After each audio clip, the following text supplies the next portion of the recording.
Hey, Crystala, I'm going to try sharing my screen just to make sure it works. Okay. Is that okay?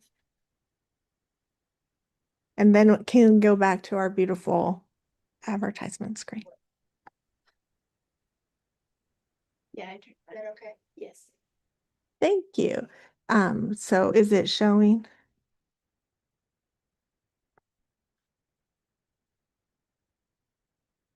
Yes, it's just kind of thin. Then? Now it's full screen. Okay, well, that's good to know. I don't know why it was thinner, but let's check audio real quick just to make sure it's sharing the audio because you know how. It's full screen. Okay, well, that's good to know. I don't know why it was. I hear feedback. Audio real quick just to make sure it's sharing the audio because you know the tragedy of Hamlet. Could you hear that? Yes. All right. Do you mind if I check screen reader real quick? Go for it. I am happy to unshare as well. Come on, NVDA. Wake up. Let me make sure this is on.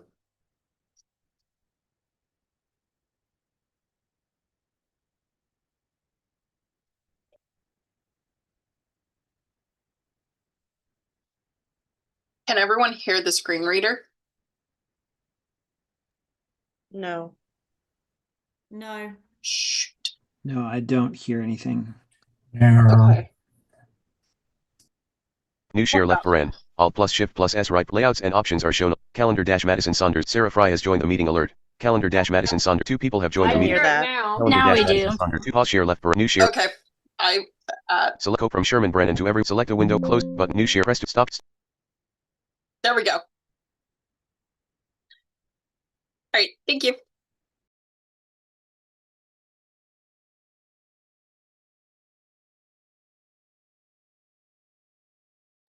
When I stopped sharing my screen, the interpretation popped up. Dawn and Nicole and Erica, are you seeing that? No, but it may just be you as the host. That's what I kind of gathered with testing with Sarah earlier. Yeah, I don't, this is Nicole. I don't see it either. Okay, let me. Okay, I think I clicked the button. Now is it there? I can see it. I can see the button now. That's why.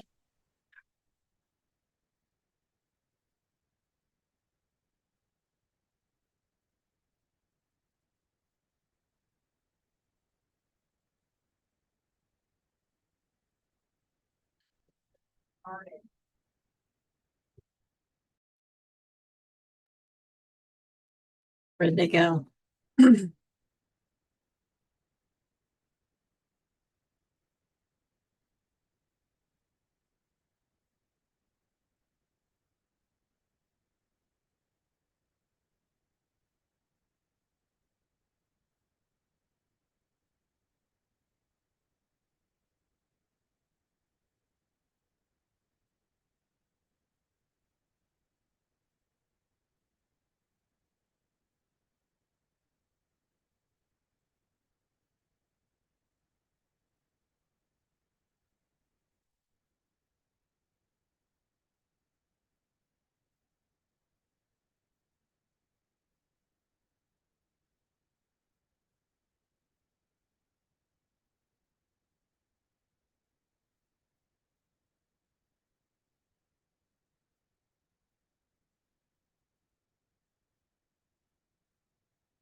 All right, welcome everyone in both Zoom and watching on YouTube and watching later. We're going to go ahead and get started.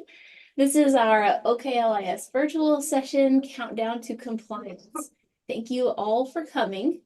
A quick note, if you would like to watch the sign language interpretation, you can click on the interpretation button at the bottom or click on the more button to get to the interpretation and then select American Sign Language.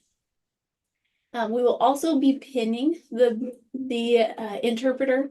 So if you're watching on YouTube, you'll be able to see the interpretation there.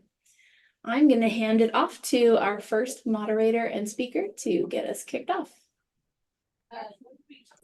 Hello, everyone. I am honored to introduce our first speaker for today.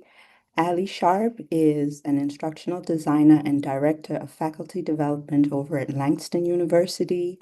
She is a former K-12 teacher and a career tech and business tech trainer.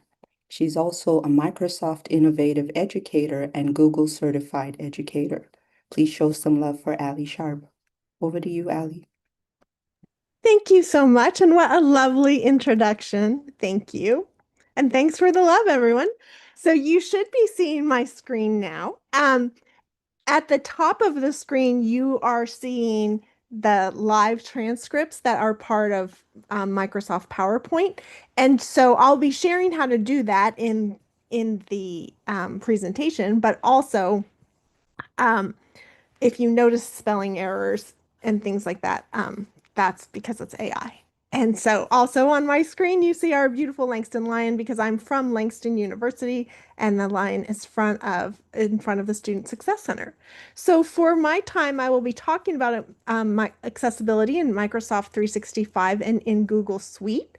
There have been changes, even this morning, there were changes in some of the platform things. So there will be notes shared afterwards, but I will update them when I'll update probably, and I'll send them on to Crystala when I get it updated. So although you are seeing closed captions on the screen, I want to make sure everyone knows how to turn on closed captions on Zoom. So on Zoom, we have the captions. It's sometimes you have to press the more button, but it also looks like a CC. So on my screen, there's a number 1 on the toolbar at the bottom where it has captions, and then you can choose your caption language, and you can also choose to see the full transcript. On a mobile device, it often just looks like a CC.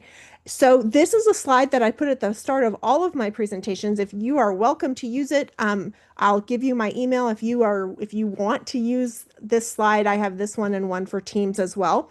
But it's helpful to tell people how to turn on closed captioning. So about me, again, my name is Ali Sharp, and I am at beautiful Langston University, where I'm the Director of Faculty Development and the Instructional Designer for the university.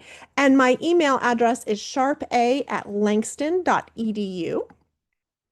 I have a website that is never updated, but I do sometimes put the OCO files, especially because if we're within the Oklahoma A&M system, I can share files easily. But if you're not part of that system, if you're at OU or something like that, I upload the files to my website and you can download them there.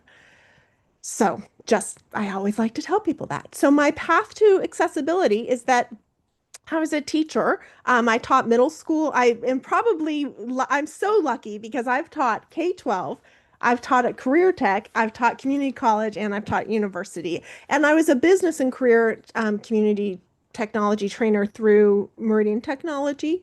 And I'm also a teacher consultant with the OSU Writing Project.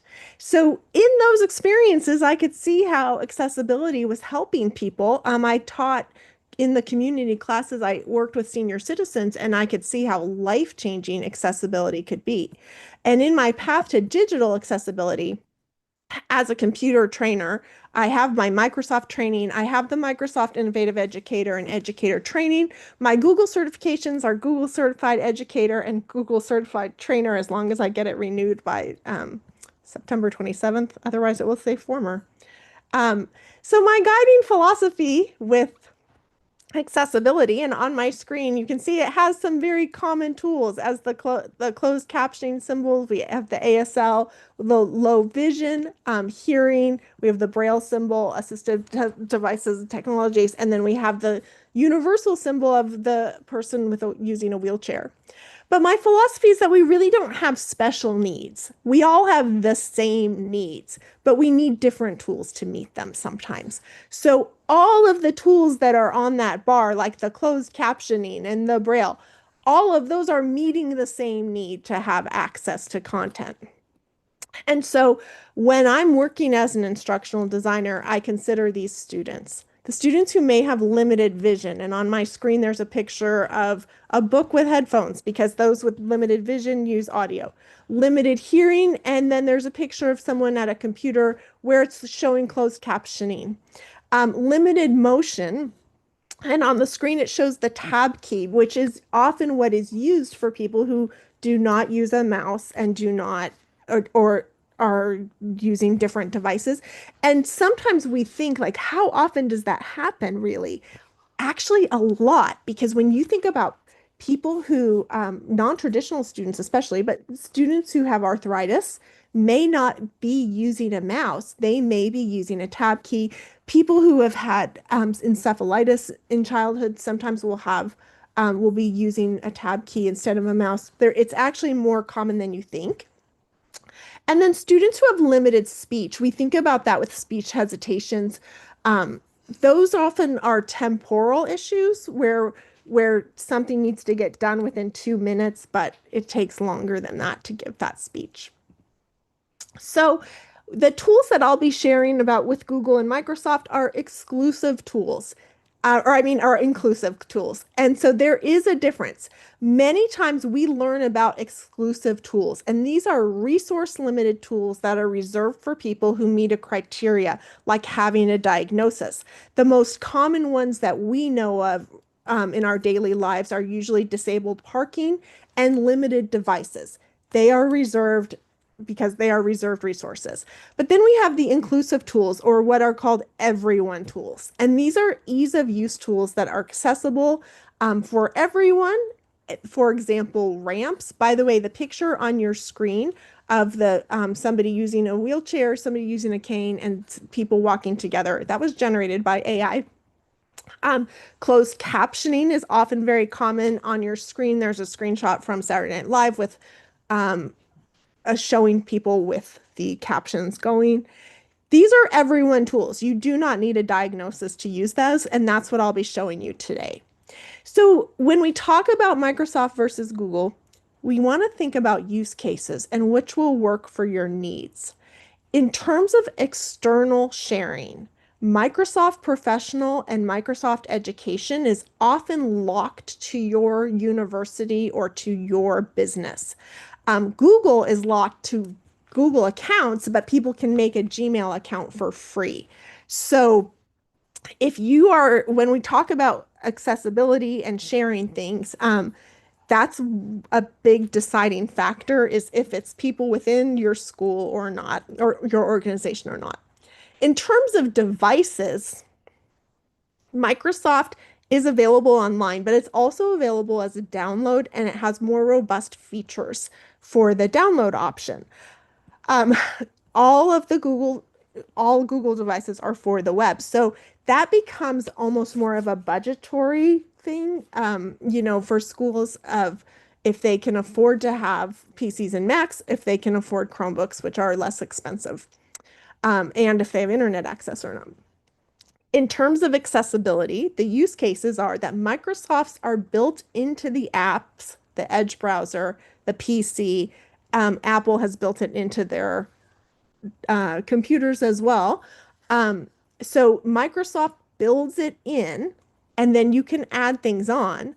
Google sets things up if you use a Chromebook, but it is expected that people will add on the tools that they need. So out of the box accessibility, Microsoft is definitely easier. And with Google, the expectation for Google is that you will be using a Chromebook, and that's where their accessibility really comes to shine. So one of the tools that I want to show you, is some notes on accessibility checking first. Microsoft has a built-in accessibility checker almost in everything. And the common place that you'll see it, in the image on my screen, I have the toolbars for Excel, PowerPoint, and Word.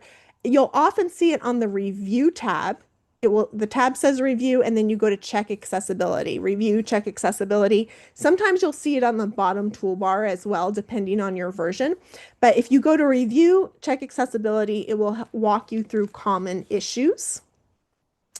Google does not have an accessibility checker that is built in. So let me show you a little bit about Microsoft's and how it works. To check accessibility, this is a video from Microsoft.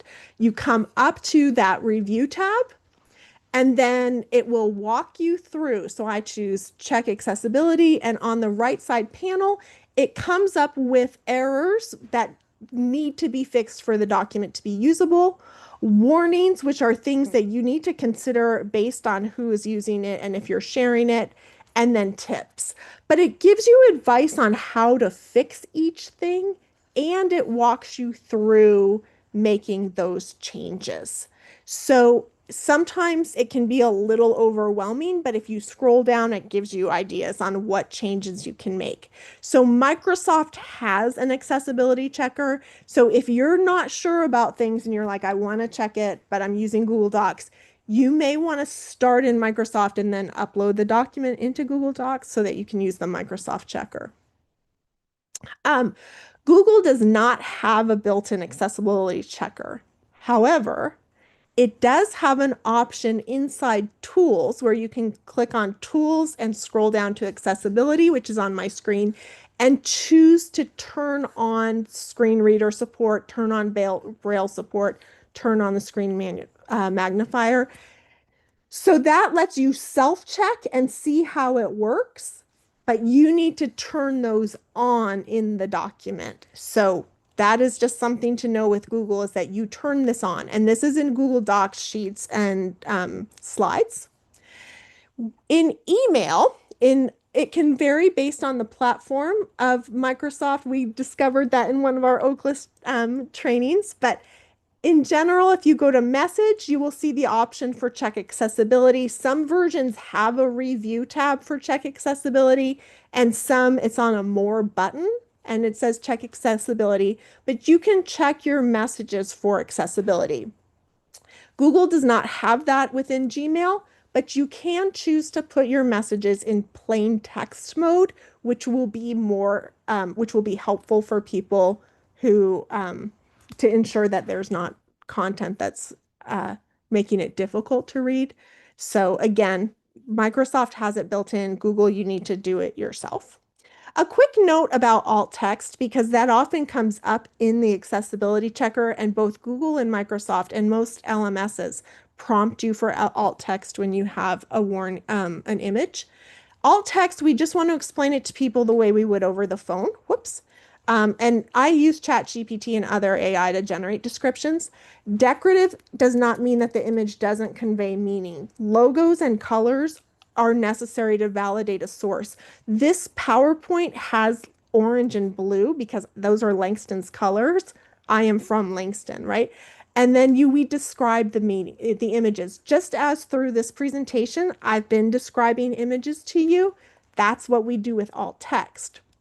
So in this slide, you are seeing the picture from my cover slide with our beautiful Langston lion. And I would describe this to someone as the Langston Lion statue at the Student Success Center at Langston University. So that's the alt text inside this presentation. And I describe it while we're going through because when we're adding in alt text, it only will be with that document. Like it doesn't stay with the picture, it stays with that document, right? So in Microsoft, you will see a picture tab. These are called contextual tools. They only appear when you need them. So if you click on the picture, you'll see a picture tab and you'll see the option for alt text. You can also right click. In Google, again, you select the image itself, and when you right click or press Control Alt Y, you will see the option to add in alt text. So I mentioned that I use AI, and this is an example of how I do this. This video does not have sound, but this was in the Microsoft Copilot, which is part of the Office suite. I uploaded the Langston University logo, and it has a picture of graduates in the back. And the Microsoft Copilot came up with an under 140 characters Langston University logo, students on campus, and I asked it for more details so that I could get the logo picture in. and then I could copy and paste and put it in. So if you are making alt text and you're like, I don't even know where to begin, you could upload it into AI and then you may have to revise, but it at least gives you a starting point. I limited it to 140 characters because Canvas has alt text limitations. So when I put that in Word, right, I went into the image tab for the picture, and this would be just very similar in Google Docs. I put the image and I chose insert image, clicked on picture, and then selected alt text, and I copied and pasted that alt text in there. The alt text is not saved in this image. Every time I upload this image, I have to redo the alt text. So Windows machines have a narrator that's built in for alt text. Most computers do. On Windows, it's the Control Windows key and Enter. And this video. Langston University logo with a lion, students walking on campus, and graduates in caps and gowns, image, So that is the alt text, Langston University logo with a lion walking on the campus. So you're seeing it in the Word document. You don't see the words on the screen, but it's reading the alt text. What I will tell you is I timed it and it took me 9 minutes to get to this image in the document from the time I pressed Control Windows key Enter. Getting to alt text takes a minute. It takes 9 of them actually, and that's at the beginning of the document with no other text. So it may be better sometimes to just put a caption in because of how time consuming it can be. If you Langston University logo with, if you test out your documents and see how long it takes if you have a lot of images. What if there is no alt text? Microsoft has the Seeing AI app. It is a camera for the blind. You can get it on iPhone and on Android phones and iPads and things like that. And so even though it's called the talking camera for the blind, it is available for everyone. It's an everyone tool. So this is my phone. And I want you to see what happens when I hold my phone up to my computer screen. So if there was no alt text, or if I didn't know how to turn on the screen reader on my computer, or if I was on someone else's computer, hold up the Seeing AI app and listen. Langston University. Describe. 4 faces, 2 faces, 4 faces. Processing. So it's just taking a picture of what it sees and it describes it, and it also puts it in writing. The image shows a section of a document with the logo and name of Langston University prominently displayed. The logo features a stylized lion above the text Langston University in the background. There is a grayscale image of several people, some of whom appear to be wearing graduation caps and gowns. So I walked all around campus and I took pictures of posters. I held my camera up to people. I've shown that tool before. There's other ones that are available, but the one that Microsoft makes is called Seeing AI. And if there is no alt text, or if you're not sure if there's alt text, or if you in any case need help making the visible audible, that app is probably the easiest way, and it's definitely the fastest way. So because alt text doesn't save with the image, it is truly helpful to people to write the description of it in the text and to add captions to images. Because if you're uploading a picture for your students to use in their own presentations, they would still need to be able to write the alt text for it. So I want everyone to know that you can write alt text a million times, but you still have to do it each time it's in a document. So it's good to have a written image within the document as well. So that is a little bit about alt text. In terms of presentations, just like what you're seeing now with the language on top, in PowerPoint, you can choose to always use subtitles, and you can choose its position. You don't want to use overlaid because that blocks your slides, but you can choose below or above. I choose above because I don't want it to interfere with the Zoom one. And you can choose the language. of your captions and subtitles. The difference, by the way, captions are the language, and then subtitles also include sound. So if there was like a dog barking or broken glass, because sound can be important, ominous music, you know. And then in a slideshow, you can turn the slides to have the subtitles on and off. Google is absolutely fabulous with that. In your presentation, sometimes you have to move your mouse to see it, but it will have a little bottom more button, and you can choose your captions, language, text position, and size. So in presentations, you can have captioning happening live.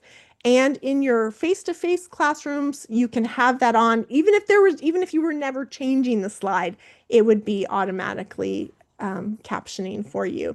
So that's one way to, have things in there. Microsoft has a present live right now. However, this morning they announced that they are going to be removing this feature at the end of the month.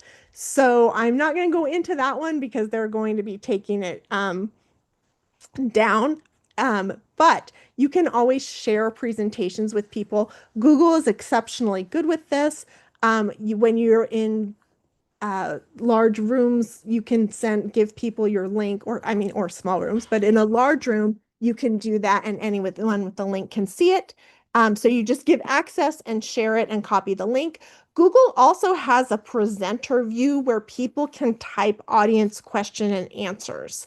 So there are present live options that involve sharing it, and Google is the better one if you're in a multiple organizations.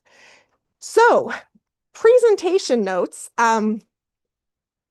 because if you give people your PowerPoint or slides as a PDF, all of those things that you did, like alt text, they do not carry over.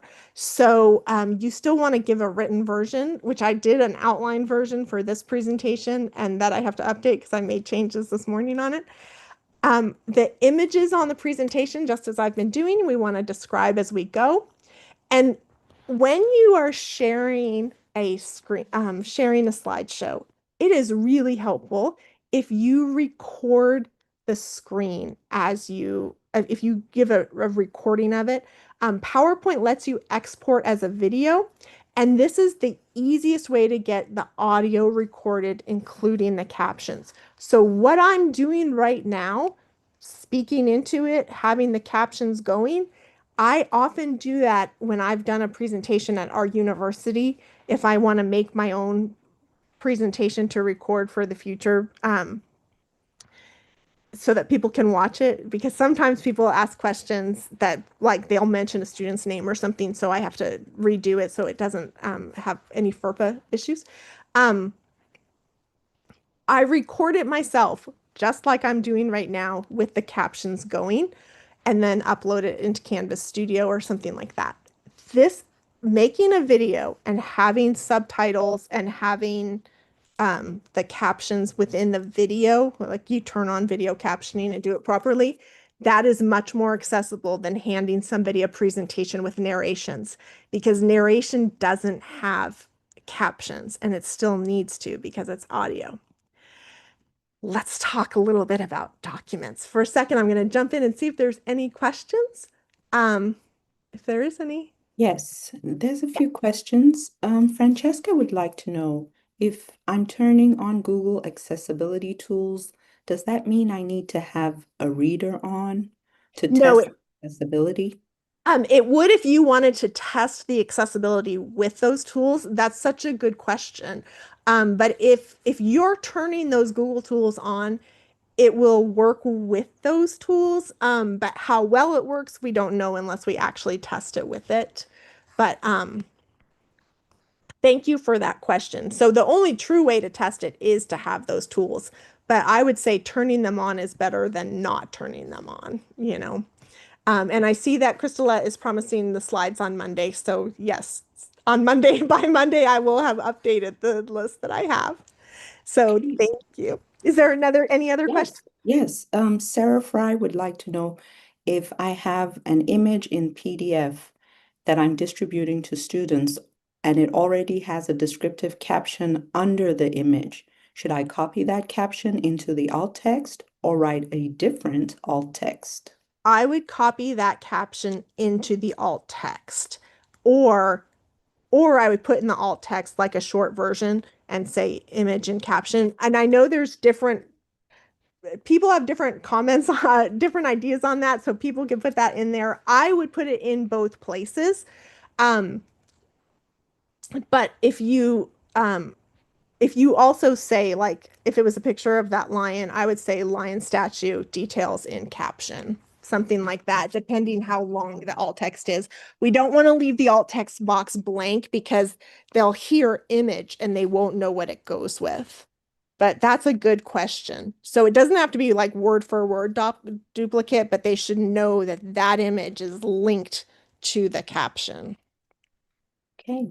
Another question is, how do you decide when it's more appropriate to use alt text or captions for an image? I would always use alt text because that's required for a screen reader.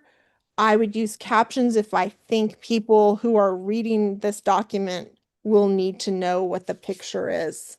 So uh, I actually have started using both. I mean, alt text is required because of the ADA, but captions help people who have disabilities or who aren't able to see it. And it may not even be a disability. It may be something like a college student who didn't renew their eyeglass prescription or their glasses broke.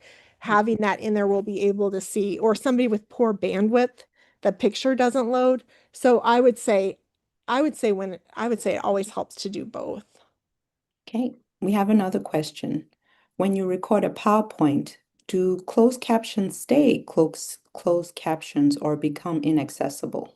So that is an excellent question. So when I record like when I do these and it has the captions on the screen, they just stay on the screen. So I still do captioning. I still go through and do the captioning. They are just like seeing the words on the screen. However, they are better than nothing, you know. So the reason I said it's more accessible to do it that way is because if you send someone a PowerPoint or if you embed a PowerPoint that has narration, there is no captioning at all, and there's no option for captioning unless you write everything out on the slides or in the slide notes. So I do this because I can see them and I could go in and change, I could go in and change the transcript when I upload it. But that if this was a narrated PowerPoint and you were playing this with my voice, you wouldn't be seeing any captioning at all. So that's where I say let's not let perfect be the enemy of good, you know. Um, Yeah. So when it comes to documents, we'll talk, there is quite a bit that is shared about headings, but I want to show the different tools for headings in each platform. And you will see this across different PowerPoint, Word, etc. But this is Word and Google Docs. So in Word that has the blue bar that tell me what you want to do. It says styles, and then it has normal, heading 1, heading 2, title. Google Docs, you go onto the toolbar and it says normal text, and it becomes a drop down, heading 1, heading 2. They're in very similar places. However, Microsoft has that magical tell me what you want to do, which we'll talk about towards the end. But that's an excellent accessibility tool. What it's doing is you can type in natural language what you want, like make a heading or add a font, add alt text, whatever, and it gives you guidance. So that's what that is. So when we talk about headings in documents, the title is the title, obviously, and subtitle gives more information. And then it becomes like an outline, heading 1. So if our report was the animals of Oklahoma, subtitle, discovering nature's friends. Heading 1, land animals. Heading 2, mammals. Heading 3, bison. So the benefits of headings in terms of accessibility is that gives navigation and of ease and speed. I talked about how some people are not using a mouse. They may be using a tab key. They may be using voice control being able to go through headings helps them get to the next level.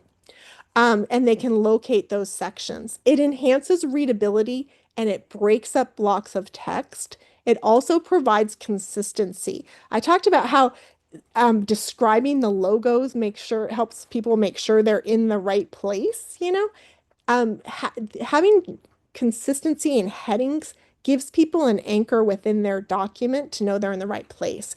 And it makes formatting easy for everyone with the design tabs and with auto-generating indexes and contents.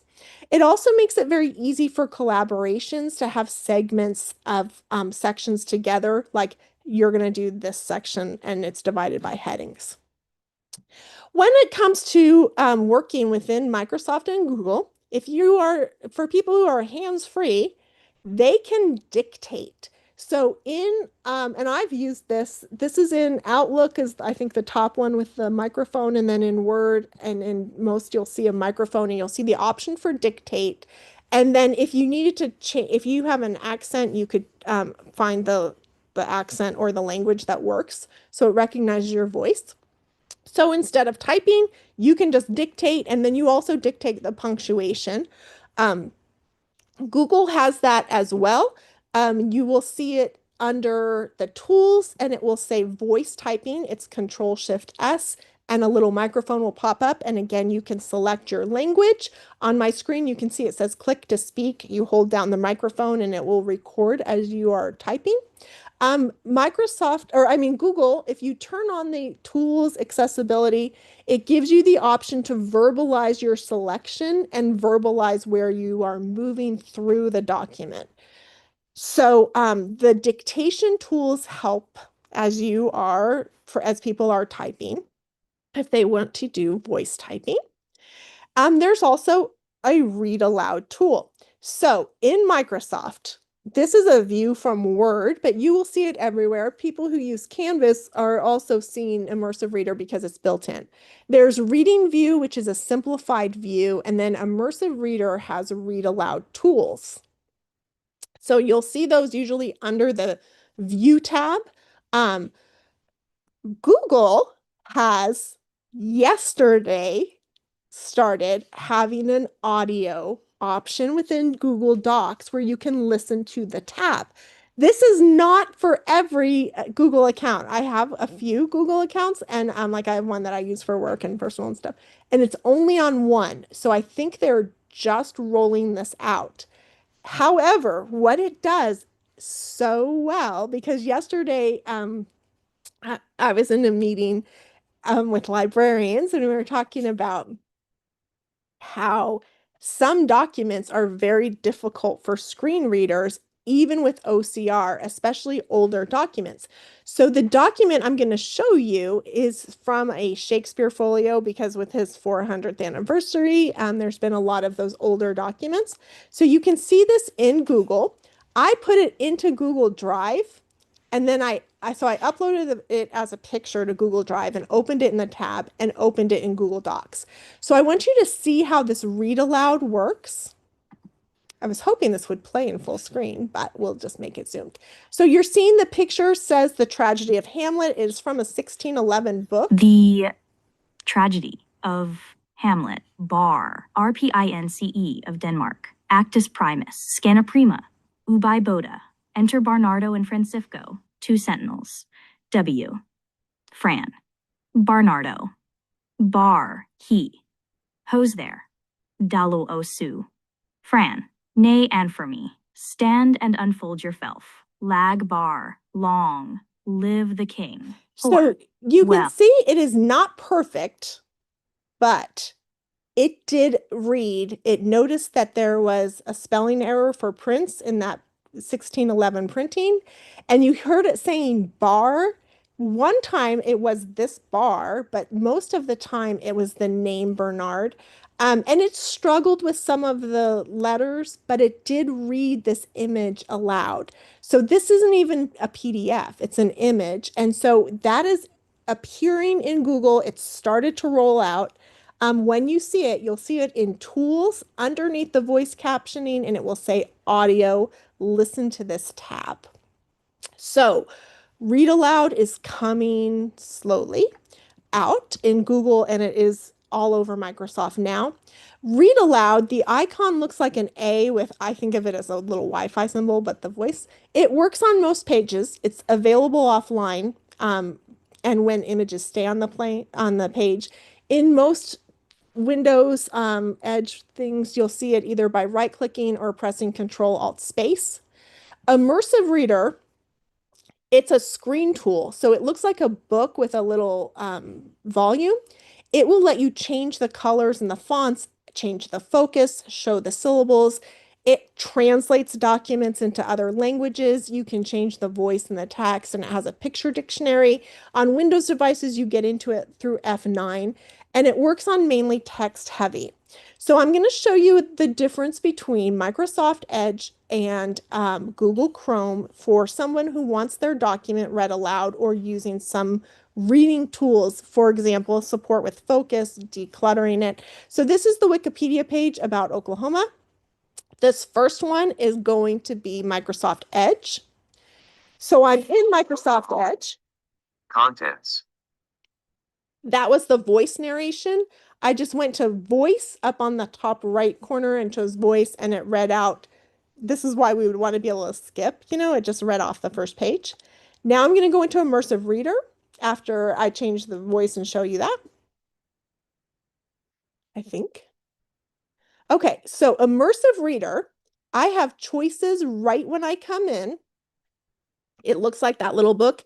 We have the option for read aloud where it will choose by voice, text preferences, being able to change the text size, font, which can help for people who have dyslexia and other issues where they need a different weight to the letters, and changing the screen background, and then reading preferences. So this is still Wikipedia, but the images are gone.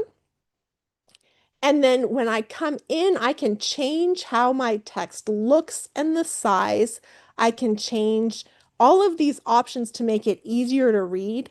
If you have students who talk about having headaches, or if you're getting headaches, sometimes changing that screen color can help. The line focus helps it focus line by line or 3 lines by 3 lines, and then the whole document can be translated into another language. Oklahoma. So this, so when we're looking at these different options, this read aloud is just the simple right click read aloud, and you can see it highlights the word and reads them aloud. /Oklahoma/OHKLHOHM25 Chuck. And we can change our information. Whoa, sorry. So I want to take us now to Google Chrome. Chrome does not have a read aloud option built in. Even right clicking, it didn't. If you add them in or if your computer has them, but I went into like the in private signed out view to imitate what it would be like for people who don't have accounts. But Google has an option for a reader view, and it is on the top right, and you'll see it looks like a little book. There is no audio on it, but it does let you change the font, change the screen color, and make it easier to read. So there are reading tools like Zoom and things like that that are available in both the Edge and the Chrome browser. The Edge is a much more accessible browser, and they're both free. Google gets more accessibility when you've signed in, but we can't always expect people to do that. But the read aloud was not available in Google Chrome if I was signed out. But it was inside Microsoft. It's important, I think, that we demonstrate and normalize using these ease of use tools and learning tools, and the accessibility options, because they help us as we age. They help us when we may have just have a smaller font in front of us, or we have people break their wrists and lose their glasses. One thing that's common to both is keyboard shortcuts, and obviously these are also common to Mac. The Mac often uses the Command key instead, but with PCs and with Microsoft and Google, it's the Control key. The one that most people know is Control Z, means undo. If you Google Microsoft keyboard shortcuts, or if you go to support.microsoft.com, you will see keyboard shortcuts for every platform. And this will help make everything more accessible for everyone. And you can also see what tools are available to you. So you can find the keyboard shortcuts by platform. So on my screen, it shows Windows, Mac OS, iOS, Android Web, and then by application, Outlook, Word, keyboard shortcuts for Word, keyboard shortcuts for Excel, etc., and shortcuts to create and deliver PowerPoints. For Google, it's similar when you Google keyboard shortcuts for Google Docs, for Google Slides. It will give you that list, and then you can go through and see how to use those. That's another good way to test things. But if you notice that even in Google's keyboard shortcuts, they have some things that are mouse only. So if you are making things accessible for people who have limited motion, having things that are mouse only are not accessible. Microsoft is always the more accessible version. So some support resources. Whoa, support resources. Microsoft has the disability desk. I put the websites because here's a little pro tip. If this had been a website to follow and not like learn, then I would hyperlink it and you wouldn't be seeing the .com. But I want to show it in case anybody types it in. Microsoft.com/accessibility brings you to their accessibility platform, support and training. And then Microsoft.com/disability dash hyphen dash disability dash answer dash desk. The Microsoft Disability Desk has live chat and phone support for people who are using their products who have disabilities and need to make it easier. For enterprises like universities, schools, businesses, you can email the disability desk and they will help you in creating content, but they do have people right on hand to help support people with disabilities. Google also has a disability answers desk. The website is belonging.google, and that's where you see their support tools and what their initiatives are for accessibility because they're always improving. To get to their disability answer desks, it is support.google.com/accessibility, and that's where you can message people for disability support. It's one thing for everyone. So if you're making something, it's the same as if you're using it and you have accessibility questions. With Google, when you're doing that, you can say, like, you would choose, it gives you several options on the screen you're seeing. It says browse help topics. This is the Google one where it says contact the disability support team, connect with the community accessibility team, ASL specialist, Be My Eyes app. Be My Eyes app is similar to Seeing Eye AI, but I would highly recommend the Seeing AI one instead. But you would choose contact the disability support team because you want it to be somebody that understands the products. And then they have support for each of their platforms like Drive and Docs, Calendar, Gmail, and Chromebook. And that is where I have been learning things. And I have one account where I signed up to test some stuff. So that may be why I'm seeing that read aloud. And I'm a beta tester for Microsoft. So inside the apps, you will get guided in-app help. Microsoft shines with this. You will see it say, tell me what you want to do. Sometimes it will say, ask me on a Mac, especially. Sometimes you'll see ask me, but you can just say it in real language. Like, I want to insert a picture. I want to add a picture. It will not only take you there, it will walk you through doing it. So this is a very strong accessibility tool. You can click on that and speak into it or type into it and say what you want to do. That's really useful for Excel and navigating Excel. Like I want to go to cell K20. Inside Excel in particular, because Excel is the way that its spreadsheets are can make it difficult for screen readers. On the Help tab, as in all of Microsoft, you can choose the Help tab and it will show you the help option, and it looks like a circle with a question mark. You will also see the option inside 365 contact support. They will help you. You'll hear back from contact support. Feedback you will not hear back from. Like that's just like a review kind of thing. I mean, you might hear back like 7 months later. But you'll also see where it says show training, which is a way to get training on there. So these two options of help and contact support are very helpful if in all platforms, but in Excel especially because of how Excel navigates. Also inside Microsoft on mobile devices and on some smaller screens, you'll see a light bulb. And then when you touch it, it pops up with tell me what you want to do. And you can give those, say what you want to do. I want to add a picture.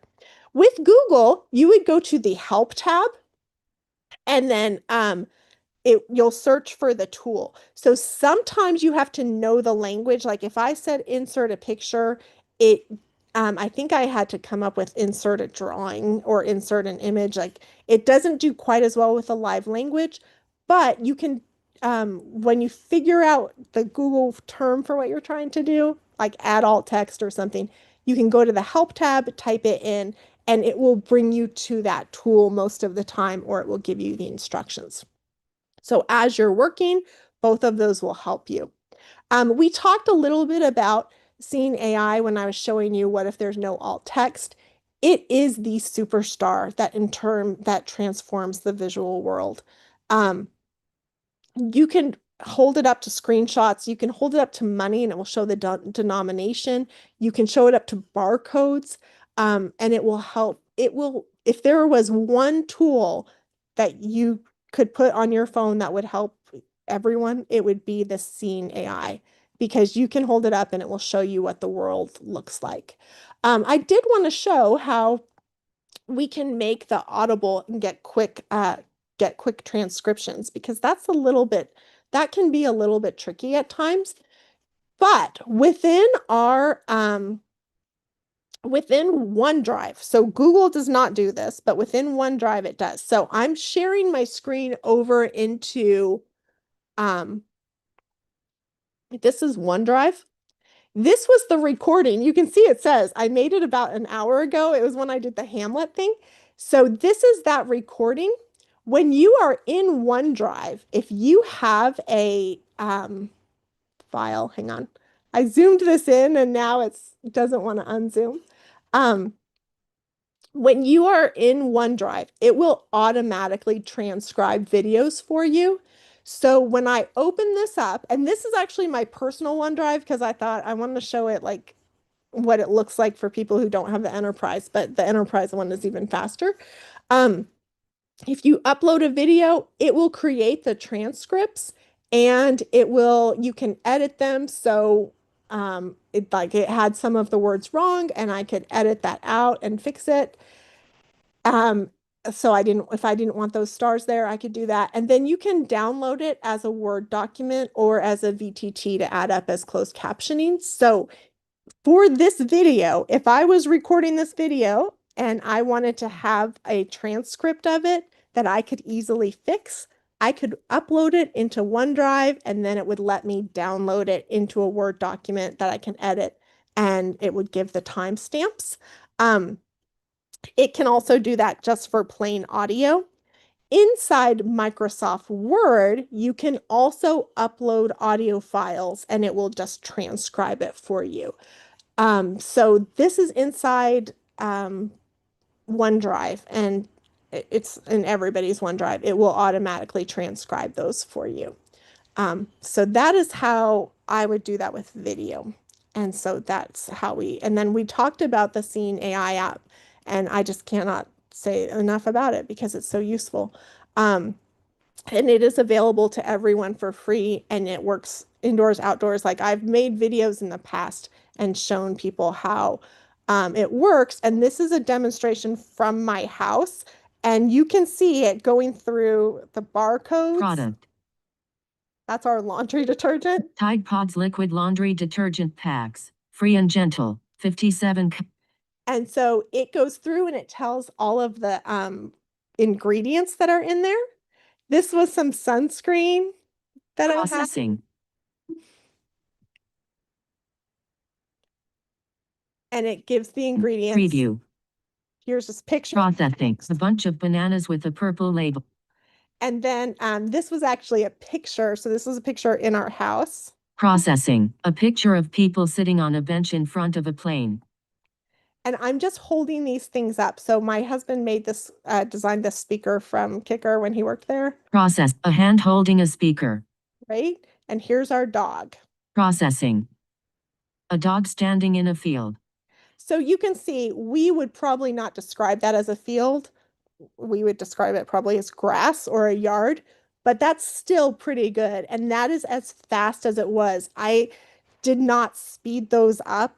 I almost couldn't get it to record as fast as it was going. It would just see things and it would just do it. This one I love because there was no writing on this bottle. We left this bug spray out all summer and it still found out what it was. Processing. Off. Family care unscented with aloe vera insect repellent. So, and I also got rid of it after that because Hey, Allie, sorry to interrupt. We're not Product. seeing the things that you're previewing. oh no. Oh, you've been seeing the Chrome screen? We've got to go back. Hang on. I'm so sorry. Product. This is the Tide thing. Tide Pods liquid laundry detergent packs. Isn't that worth seeing? Free and gentle packs. Free and gentle. 50. Here's so I'll show you that dog picture A again. dog standing in a field. So there's the seeing eye one, and then I will show you the I'll show you the did you see the OneDrive? I don't know when you didn't get to see things. We didn't see any we of it, started Allie. to, yeah. Start OneDrive. Oh my gosh. Okay, let me show you the OneDrive then. So here we are in OneDrive. We're seeing Hamlet. Is that what you want? Yeah, I wanted you to see how the audio went. So when you are seeing, I can actually completely believe that I didn't do it.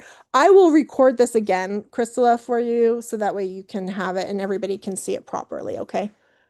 So that way nobody needs to worry about it. So when you are in OneDrive, if you upload a video,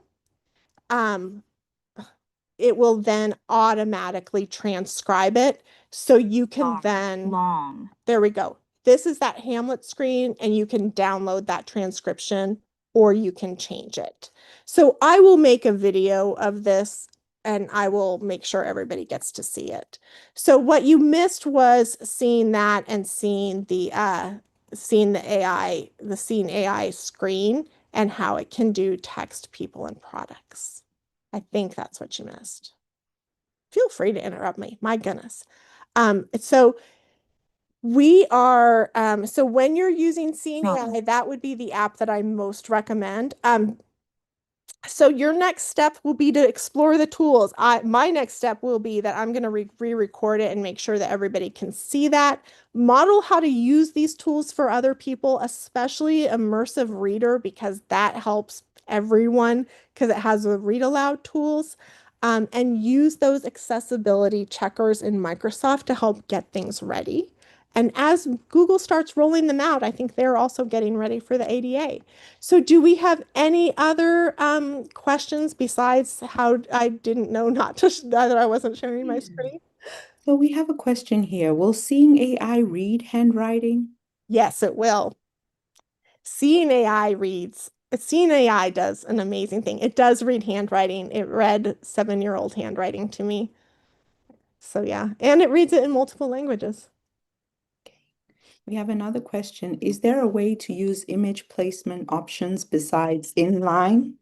Oh, I'm sorry. Yes. Yes, there is. And that's a great question. So when you are placing an image in a document, you do want to put that in a way that, which the person who asked that, I don't know if you want it to be in. So sorry, Ali, the complete question is there a way to use image placement options besides inline with Microsoft Word without accessibility flag? Yes. So the reason that you're getting the accessibility flag is the reading order So and it would actually be the same as in Google Docs. When you're getting that flag, it's just making sure that you understand how the tab is affecting the image that is coming through. So when you get that accessibility flag, I'm going to switch back to sharing the PowerPoint. When you get that accessibility flag, you can dismiss it if just test it with your tab key and make sure it flows in the order. And then you wouldn't, it's like it just is making sure that the picture flows where you want it to. Because sometimes if it's not in line, it will it will like reverse where your document goes. So I dismiss it if I can see that it's in the right place and that the tab works. So just try tabbing through your document. That's an excellent question. And then someone would like to know, can you tell me how to set up the layout of a Canvas page without inaccessible tables? They would like to place text next to an image. Yes, I would put it, I wouldn't, I mean, I would put it in Canvas, like Canvas LMS, right? Um, I would I wouldn't put the image side by side with the dot with the picture. I would put the picture on top and then put the word below it, or put the words below it. However, if they did need to be, the other option would be to put things into columns. So I'm going to you have my email, but I'm going to put my email into chat so that way that's one that I am a Canvas certified educator. I just finished that in June. I would actually put that into columns or something like that to get it to have a side-by-side look. So, yes, the demo course with my Canvas page that I made, I will be happy to put that in the chat, or I'll send the link to Crystal out because I do have a demo Canvas course where people can play. Um, so yes, I'm happy to do that. Do we have any other questions? I think most of them have been responded to in the chat. We're coming up on 3 minutes, well, 2 minutes. I don't know if you have any further slides you want to go through, Allie? I think that I'm just looking through the chat to see if there's any questions about the questions that have been coming in with the image options. I'm going to go back to that for just a minute with that flag because the accessibility flag is really just attracting your attention to you. Like you are the human that knows what it means. It doesn't necessarily know what it means, so I don't take a flag as being wrong as much as a flag telling me what what I can do. So that is my question there. And so I will so somebody asked if we'll get a copy of the PowerPoint or the Zoom recording, and I'm going to re-record after I watch the Zoom recording. If the whole thing needs to be redone, I'll do it. Otherwise, it'll just be that part, but I want to make sure everybody gets to see everything. So all right, I think I'm good. Thank you, Allie. All right, thank you. Thanks, everyone.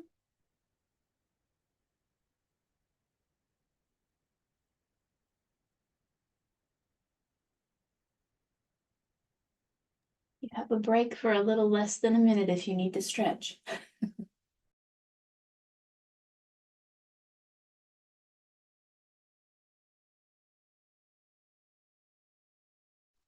I would love to get a copy of the text to speech tools that she was using because I have some students with special needs and I don't know if there would be a quick way. I didn't get that all written down.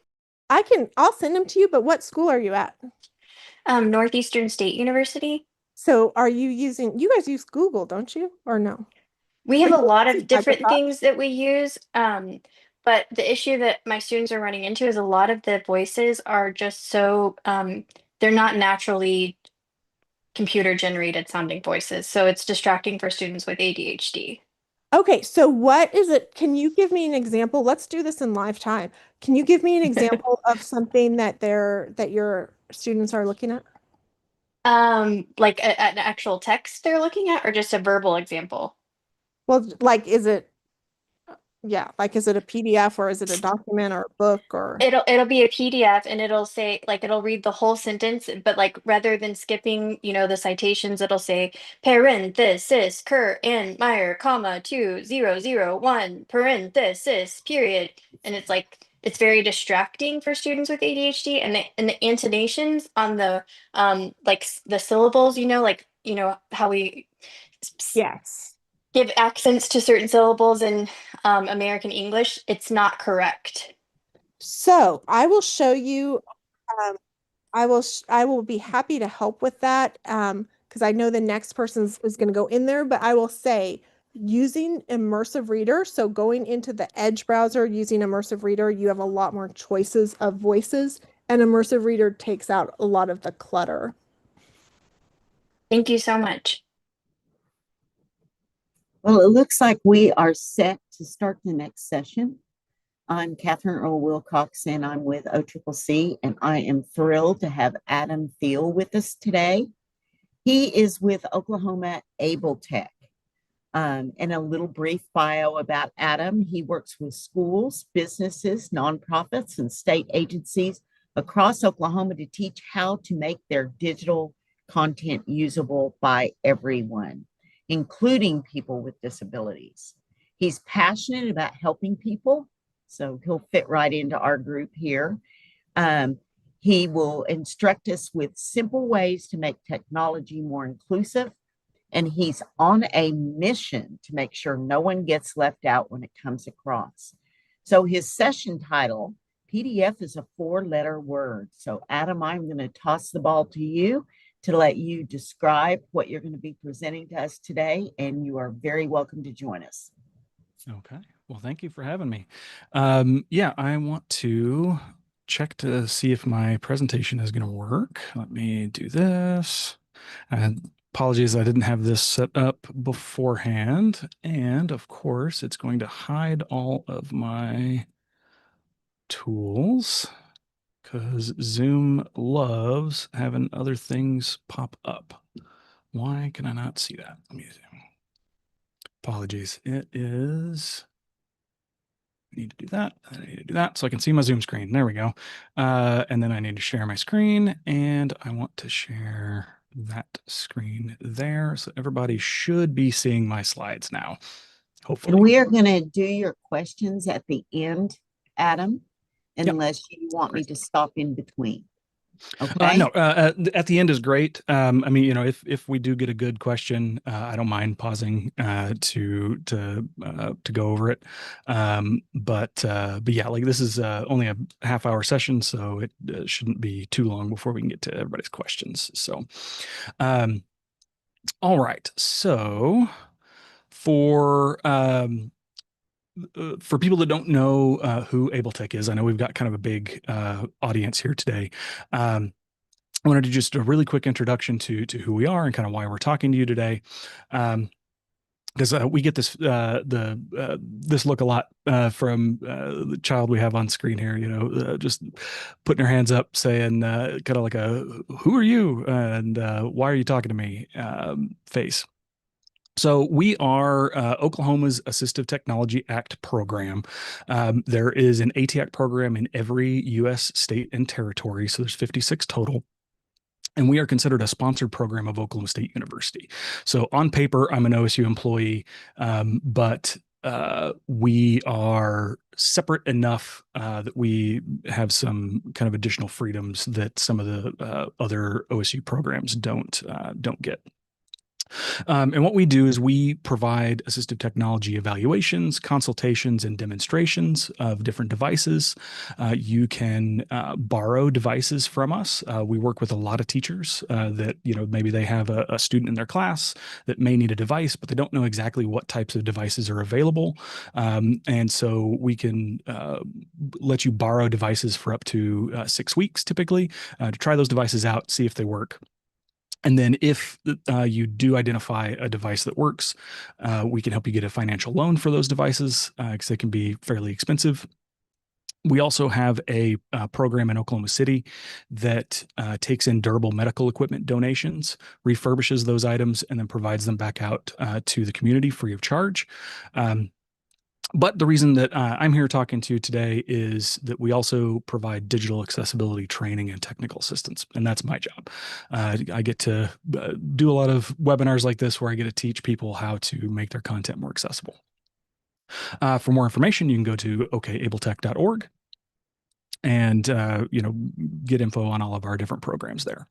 But no, that's why you came today. Today I'm going to talk, going to be a little bit of a not typical presentation about PDFs. So normally when talking about making PDFs accessible, we dig into like PDF tags and heading structure and all that kind of stuff. But a lot of times we find that people tend to kind of fall into some pitfalls when thinking about PDFs. And so I'm going to go over some of those today, and then also give you some kind of options that are available to at least consider using instead of making a PDF. And then got a just a real quick hands-on activity, and then I'll open it up for Q&A. So talking about PDF pitfalls, again, when you are trying to decide how to best make content accessible, a lot of that content right now on the internet, and correct me if I'm wrong here, but I would wager that most of the documents on your website are going to be PDFs. And that just is because PDF is the kind of most prevalent file type on the internet. But it is also a fairly legacy format. When it was created, accessibility was not a thing, really. It was designed to be kind of easy to use across different platforms. But the way a PDF works is it basically just takes a picture of your document and then saves it that way. And if you've done any spend any time doing accessibility, you know that like that's one of the most inaccessible ways to handle a document is to like take a picture of text, right? And like Allie was showing some of that where you have to have specialized software to be able to read it, and anyway, so all of the accessibility features that have been added to Adobe Acrobat to be able to make accessible PDFs has been tacked on at the end, and just there are better options available these days. So pitfall number one that we hear a lot from folks is that using a PDF is the most accessible option, and so that's why I use PDFs. And the reality is that PDFs can be very accessible if you take the time to go remediate them and make them accessible. But most PDFs are not accessible out of the gate. It requires a lot of highly technical expertise. It's time consuming, or it can be expensive if you have to farm those remediation projects out to folks. So while PDFs can be accessible, they're not the be all end all for accessibility, right? Pitfall number two that we hear a lot is, people will come and they'll be like, I've got this PDF and I just need to make a little tiny change to it. That's not that big of a deal, right? And unfortunately, anybody who's ever had to edit a PDF knows how that can go south very quickly. PDFs were not designed to be edited. Again, it's supposed to take a picture and kind of keep that formatting and statically and not allow it to change as it kind of goes down, no matter what device you're showing it on. So the reality is that any change you make to a PDF, even a minor one, often requires fixing the source file and then exporting a new PDF. And when you do that, that erases any of the accessibility work that you did to that PDF to begin with, because you've had to go back and export a new one and basically copies over all of that. So we again, like just trying to kind of point out some things that you want to take into consideration when you're trying to decide whether you want to actually remediate a PDF or not. Another thing we run into is, people often say like, well, I don't want my content to be stolen, or somebody to be able to edit my source file. And so that's why I upload a PDF instead of just the Word file. And, again, like in theory, this sounds true. But in reality, PDFs can be edited too. You can edit things in PDF.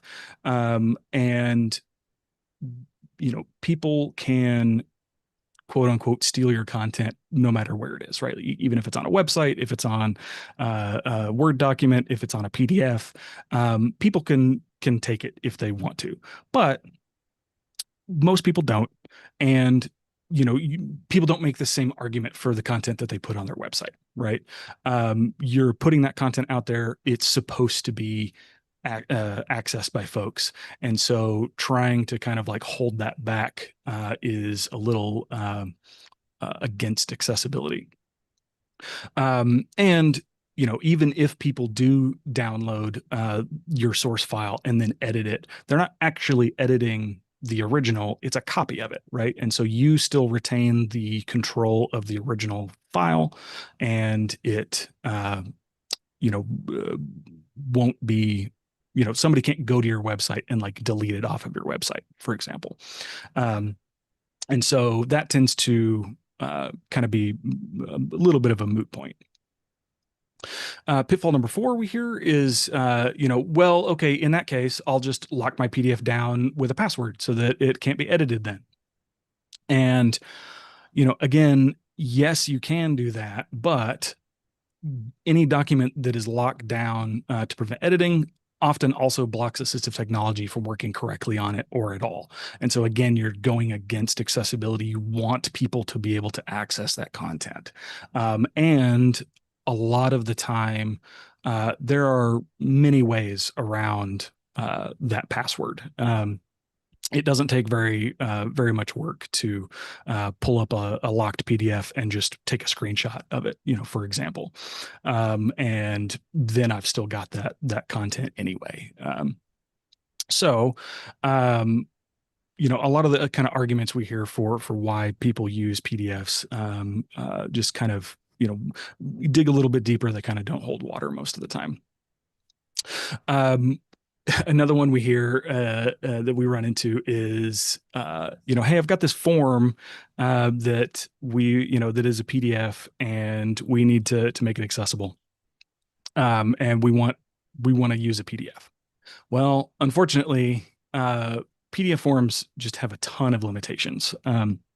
You can do it. It is possible, but it is an incredible amount of work to do it, and you end up with a less flexible and less accessible product in the end, versus if you recreated that PDF form as like a web form, for example.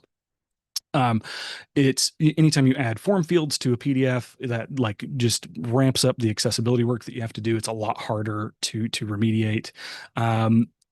Every time you edit the document and make a new PDF, export a new PDF, you have to redo all your form fields. And it also has limited options compared to web forms. You can do fancy things on a web form, like have branching paths where like if somebody answers this, then they get shown these questions instead. You can't do that in a PDF. All of the form fields are static. They don't change size. And so this comes up a lot where if you have, you want people to be able to like type out paragraphs of text in the form. If it was a web form, people could just keep typing and typing and typing and typing and type how much they want. Because the field would expand to fit that amount of text. In a PDF, it doesn't. It's just locked to a certain size, and so that really kind of limits the design of your form in a lot of ways. The signature experience for people with disabilities on a PDF form is a nightmare.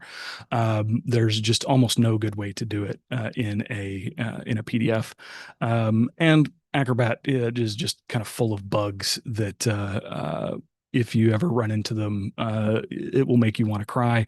There's a lot of times where I end up having to just delete the file and start over with a new export because Acrobat decided to do something funky. I've got a bonus pitfall that is not in the slides that I provided because I forgot to edit. And so, but I wanted you guys to have this information. We also hear from folks a lot of times that they like providing PDF copies of their documents because they expect people to need to print that document out. And, that was true maybe 5 or 10 years ago. But the majority of documents are not printed these days. And in fact, most people don't even own a printer anymore.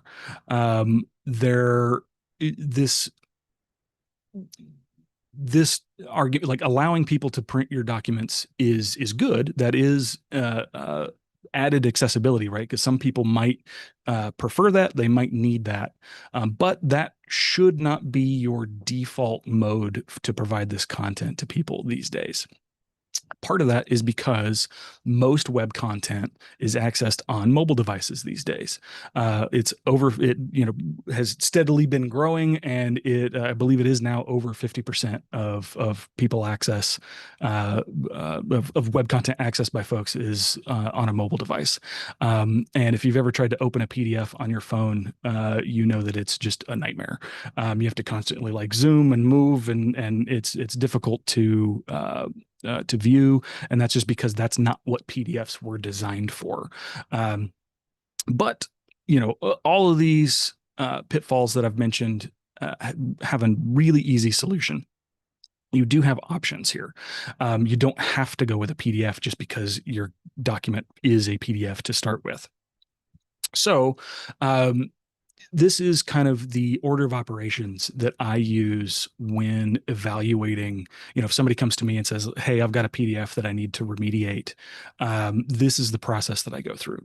The very first question I always ask them is, does it need to be a document in the first place? Or can you just take that content that's in the document and put it on a web page? Web pages, HTML is natively much more accessible than PDFs are. It takes a whole lot less work to make a accessible web page than it does to make an accessible PDF. And so often I will, tell folks like, and especially if you're making a new document, instead of typing it into Word to turn it into a PDF, just type it into the web page. You're doing the same amount of work, but then that's it. And if you're following accessibility guidelines, doing good heading structure and using the tools built into the whatever tool you're using to build your web page, for links and stuff, if you're making it accessible on the web page, it's going to be just automatically better than trying to do the same thing in a Word document and then turning it into a PDF. So that's always where I try to start. But if you do still need or really want a document, that's fine. We go on to number 2. And then I always ask, if this is a PDF, do you have access to the source file for that PDF? So that's going to be the document that was created first, that was then exported to a PDF, because you don't actually type documents in directly to a PDF. You do it somewhere else and then export it to a PDF. So if you do have the source file, then at a minimum, you need to go back to that source file, and there's more than likely things that you can fix for accessibility in that source file first. And then, potentially turn it into a PDF and then finish remediating that PDF. Or a lot of times it will be content that someone else, another organization or website has created, and you're just like saving a copy of it to your webpage. So in light of the new ADA Title II regulations, we really advise against saving other people's content to your website in the form of PDFs, because the way the law is written, even if it's not your content, if you post it to your website, you are taking on the responsibility to ensure that that content is accessible. So the alternative there is, if you have content that you want people to still have access to on your website, but somebody else, it lives on somebody else's website, just hyperlink to that content instead of downloading it as a PDF and then putting it on your website.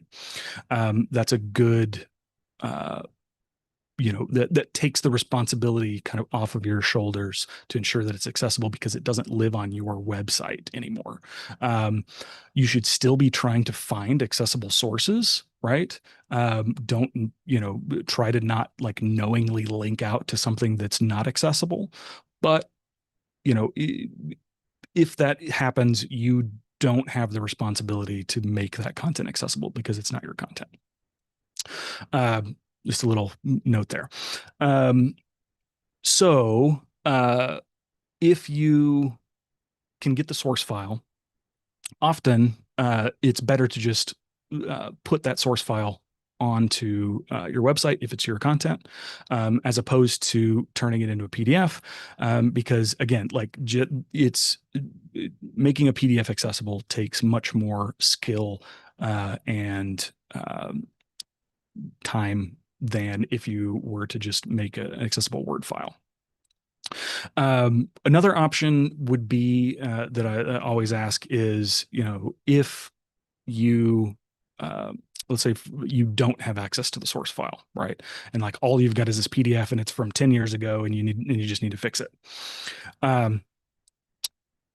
Instead of just jumping straight into fixing that PDF, a lot of times it is easier to rebuild that source file from scratch, because it's, again, you can kind of bake the accessibility work into the source file, and then re-export from there, as opposed to spending hours and hours and hours and hours trying to fix this PDF that wasn't designed with accessibility in mind in the first place. And then finally, dead last is actually fixing the PDF. That should be your last resort, honestly. And it's tough. It requires a lot of really technical, tedious skill to be able to properly remediate a PDF. And so, or it costs a lot of money to send it to a company that'll do it for you. But we really kind of recommend taking these steps to try to do everything you can to not use a PDF first. And that will set you up for having a more accessible website moving forward.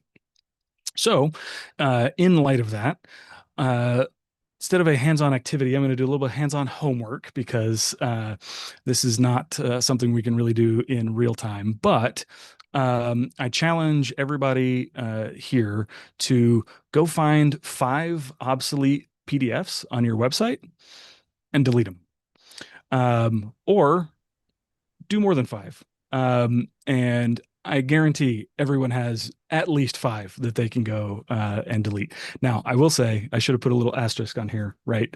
Make sure it's actually something that can be deleted before you delete it, right? Like, don't come calling me saying, this guy said to delete these important documents. That's not what I'm saying. You should be on the lookout for anything that is not actually being used anymore. A silly example that I use is, I found on our website at one point, telling on ourselves a little bit, but there was a flyer for a Thanksgiving party back from 2013. And that was just hanging out on our website for no reason. And so, if you can get in there and delete any PDFs that you don't need, then that just saves PDFs that you got to fix later for your ADA deadline. So Um, before that's all I've got for you guys today. I want to make sure that I leave a little bit of time for questions. But before I jump into questions, as an AT Act program, we have federal reporting requirements on any trainings and presentations that we give. And so if you guys wouldn't mind filling out this quick survey for me, that would really help. It helps get us that reporting data that we need. I'll leave that up there for a little bit so people can access that link or the QR code. But Adam, it is my responsibility to let you know you have about 4.5 minutes left. 4.5 minutes. Okay. There has been conversation going on behind the scenes that some people have been able to answer the questions that were there. I will tell you, in the education with our federal guidelines and stuff that's coming down the pike for April, we are somewhat responsible that if a student does click on a link that goes to an outside source, we've got to make sure that that source is accessible. So that's an additional responsibility. Yes. So bring that up. Yeah, no, that is a good point. In the education realm, which this group mainly is, that is true. If you are including a source in your like an online course or as a teaching material, and it's a requirement for students to do that in order to pass that class, then yes, it doesn't matter if it's linked out, that source should still be accessible as well. And like I said, you should be trying to find accessible sources regardless. But yeah, definitely if it is a requirement of your course or training, then yes, that does kind of like you kind of take that responsibility back. Yeah. So I think your advice has been very, very good. If anyone has any questions, because I've been trying to follow in here, and it looks like you're answering each other's questions. Does anybody have any specific questions for Adam that they would like to ask? If you can highlight any that seem important, the people on YouTube are not able to see the chat. I do have a specific question. Can you hear me? Yes. Okay. I use quite a few journal articles in my online classes, and these are articles that I download from specific organizations to which I belong, so the students would not have access on them on the internet. These are invariably in PDF format when I download them. Could I simply convert them to Word and upload them that way? Technically, yes, you would still have to double check the accessibility of the file. And anytime you're converting from one file format to another, things can go haywire, right? And so a lot of that is going to be context dependent. It's going to depend on the actual PDFs that you have. If those PDFs contain real text, you have a much better chance of that working. But a lot of PDFs that get generated are, like I mentioned before, kind of just a picture of text. And that makes it much more difficult to get that content out of that PDF. So, again, without having like exact specific examples to look at, it's hard for me to answer for sure. But in theory, yes, like if you can get a PDF, export it to a Word document, and then ensure that it is accessible, that has there shouldn't be any problem doing that. But again, like there's a lot that goes into double checking the accessibility for something like that. And one more question. I'm wondering, I know that sometimes when I have journal articles, if they don't have pictures and they don't have graphs, the accessibility rating will be fine, even in a PDF. However, then if I place one online that has a lot of photographs or a graph of some kind, then we have an issue. So how does that work with copyright? If I take out the picture, I'm now altering the article. I took out the picture, but now it's accessible. That is, I am not a lawyer.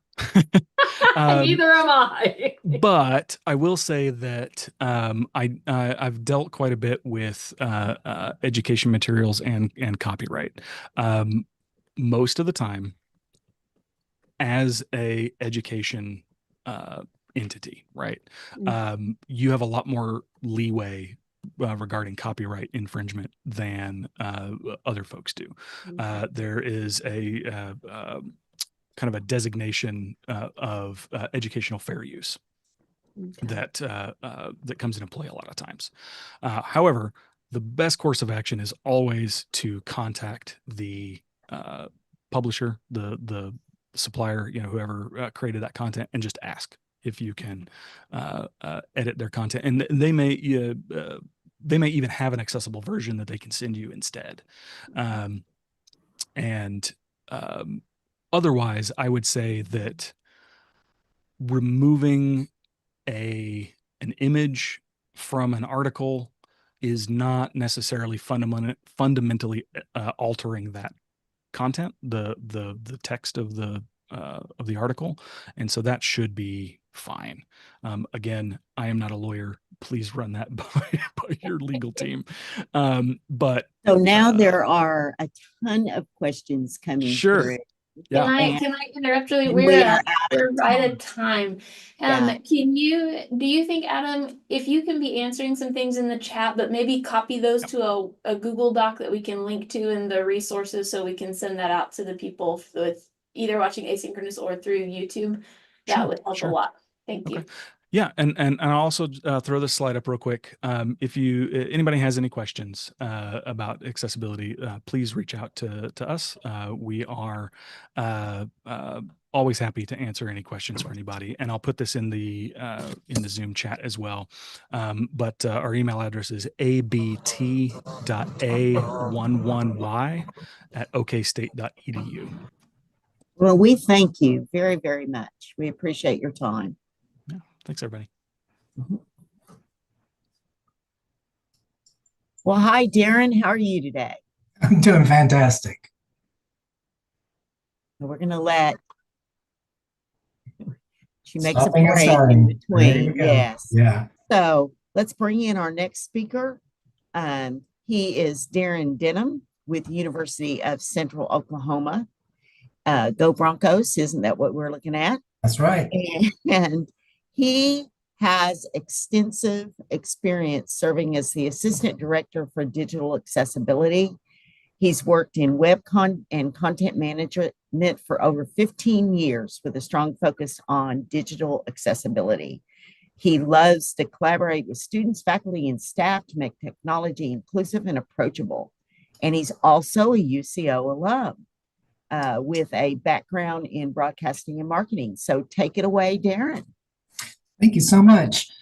Really excited to be here today. And one of the things that kind of crossed my mind is those of us in the accessibility field, we work with all the topics we're talking about today, not just focusing on one. So having the chance to kind of stop and slow down and focus just on captions and audio descriptions has really been a positive experience because so much can go on in our offices.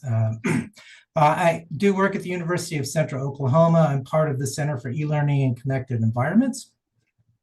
My focus is working with staff and faculty to make course content and materials accessible, but also part of the initiative as we work towards the implementation of the ADA rule. And I'm an office of one. I have the wonderful benefit of having a graduate assistant who works with us in digital accessibility. Her name is Rashna. And we have a fantastic network of over 80 staff, faculty, and graduate students across campus who promote accessibility as a result of being part of our micro-credentials. So we have a lot of advocates and there's a lot of work to do, but today we're talking about practical strategies for captions and audio description. So kind of backing up a little bit as to why we're even talking about this, it's the legal foundation. The Department of Justice rule And if there's somebody who hasn't heard about this rule that will be implemented in April of 2026 for most of us, most of our large universities. If you haven't heard about this, drop a note in the chat so we can be sure to kind of bring you up to speed, because I always feel like there's people who don't know about this, and I don't like to assume that everybody does know. But the short version is we're called to make our digital content and mobile apps accessible by next April. And how that impacts captions is that it calls specifically for captions in the DOJ final Title II rule. It says individuals who are deaf or hard of hearing need to be provided access to audio and for recorded video, and audio description is necessary to, quote, access visual information for individuals who are blind or have low vision. I feel it's important to kind of bubble these up to the top so we know that that's really in there, and that is a requirement. And this all really just goes back to the ADA principle of equally effective communication through auxiliary aids.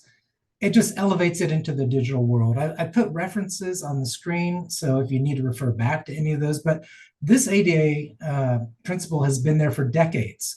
It's not necessarily something new, but it has been clarified and kind of zeroed in on by this rule and brings it into the digital realm. And, just kind of for some perspective, this rule was made of April 2024, and we're about 224 days away from April 24th, 2026. That seems like tomorrow to me.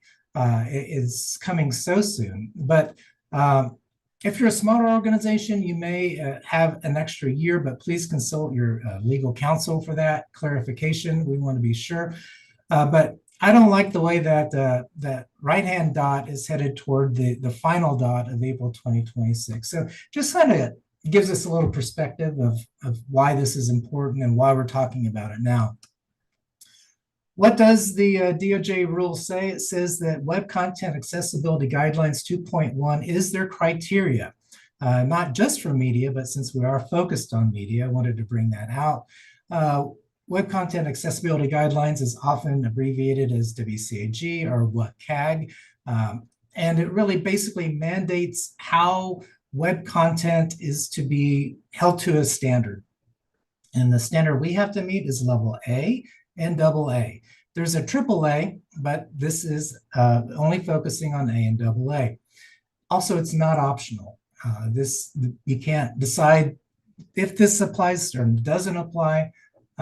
This is part of the requirement. Level A, I won't read all of these out loud, but I wanted to put them on screen and make it available, and then also be in the file that's available later.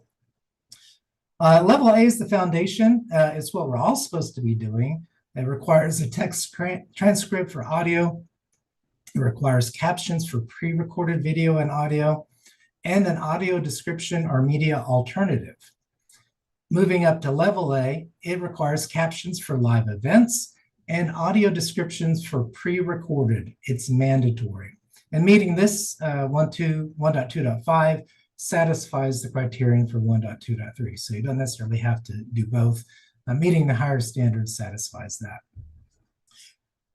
Like many of us have said, I'm not a lawyer, so please consult somebody on your campus, your legal counsel, about how this applies, but that clarity is going to be important. Looking at a student's perspective, this is a quote: "Captions help me process the information and take better notes." This comes from Sean, a college student and deaf community member. This quote comes from the National Deaf Center in one of their testimonials. I can relate to this in the sense that I turn on captions when I watch Netflix, when I'm watching the news. Kitchen is loud, dogs, someone's mowing the lawn, usually me. I need to know what's going on outside of all this, and sometimes my brain just can't zero in. Captions help me in so many ways. But for students, it's going to elevate that even more. It's going to be critical to their experience and to their learning. So when we talk about captions, let's define that just a little bit. Captions are text that's displayed on screen. It represents the things we say. There's two types of captions. There's closed captions, and those can be turned on and off. Sometimes you have to go to the settings. Sometimes you have to tap a button on a device or YouTube to find those captions and turn those on. They're usually off, not usually on. Then there's open captions, which are always visible. These are also called baked in. And that would be sort of captions that you can't turn off. And also, I like to call it kind of TikTok style, where the captions are always on the screen. Sometimes there's movement, sometimes there's activity, and that can't be disabled. Looking at transcripts, we're looking at a full written version of the spoken content. It could include identifying the speakers and maybe some of the visual elements. There's two types, generally verbatim, which is your word for word, and we have edited transcripts that may be taking out the ums and the ahs and things like that. It's more readable. And then subtitles. I just threw that in there because captions and subtitles sometimes get lumped into the same category, but subtitles are generally spoken language, usually at the bottom of a screen, and probably a translation of another language that's spoken in the audio. And they don't tend to include sound effects the way that captions might. I really appreciate that Ali addressed Zoom and PowerPoint, so I don't have to go through those again. I might make up for a little time, but and we all kind of deal with the same things with Zoom. I think this is still the case. I've tested it a few times, but I don't know for sure that I have really landed on it. But the host has to enable the live transcription, and participants need to click show captions. I do know that that is still the fact. You have to enable the captions to see them. And as a host, we can make them available, but we can't turn them on or push them out for everyone. So it is always good to address that when you're presenting. Similarly, PowerPoint has two ways to get to always use the auto subtitles. It's either in the slideshow ribbon, and there's a screenshot at the bottom of this that shows an arrow pointing to the far right and a checkbox that says always use subtitles. And when you're presenting, there is often a CC box, and you can click that, and that will also turn on the captions. And we have a screenshot of that with an arrow pointing to that box at the bottom. I will say that not every version of PowerPoint has this available. I've been in rooms on campus where my computer has it, and then I go to present, and it's that version of PowerPoint hasn't received the update, or maybe it's on an older system. So always ensure that those are there if you plan to use it in the room that you may be presenting in. But it's a great tool. It's pretty accurate, not completely, but it is really nice when you're in a larger room and there's a lot of ambient noise. They really come in handy. So as far as generating captions, audio tracks need to be captioned. And for that, I like Notebook LM. This is sort of similar to Google Gemini, but it is more focused, and you can find that at notebooklm.google.com. And I thought I would go in there just for a second and kind of show a little bit about how this works. On screen, I have some instructions. Upload a supported audio file. That's MP3, WAV, MP4, and a few other formats. Add your prompt. This is the prompt I use, but I'm always refining that, so it's probably going to be different. The prompt is, please transcribe the podcast, identify the speakers, such as host and co-host, facilitates better understanding and flow. You do not need to include timing. This is solely for a transcript. And the reason I say not to include timing is because there's files called SRT that would accompany the audio in a player and would synchronize the audio. At this time, Notebook LM is not good at finding those timings, so I'm just kind of focused on doing the conversion to a transcript. There are also awesome alternatives that would be good for that. OneDrive, as Ali mentioned, Otter AI. Copilot says it can do it, but I've not had any luck. It says it supports MP3 and other formats, and then it tells me I can't upload that format. So maybe it's just the version I'm using, or maybe it just doesn't like me. I don't know. So this is a look inside Notebook LM. You'll see that I've got a couple of notebooks. That's how they describe it. And I I'm just going to sidetrack for a second and say I love Notebook LM. It is a great tool. It's free. There are limitations for the free account. If you take a peek inside this one, I've loaded this up with all kinds of information on the DOJ accessibility rule. The entire 100-page document is in there. The quick sheet and other diff resources are in here. So I can come in here and ask it a question. I can come in here and get some clarity. And part of that process is you can do an audio overview. And this is the audio overview it created for me. Welcome back to the Deep Dive, where we sift through your sources and really try to uncover the insights that genuinely matter. Today, we're plunging into something that's quietly but profoundly reshaping how millions interact with government services, and especially high. That's all AI. That is not a real person at all. That is amazing. So I just wanted to promote that and let you know that's out there. It could be a useful tool. So I've taken that podcast that I had it create, and I want it to be transcribed.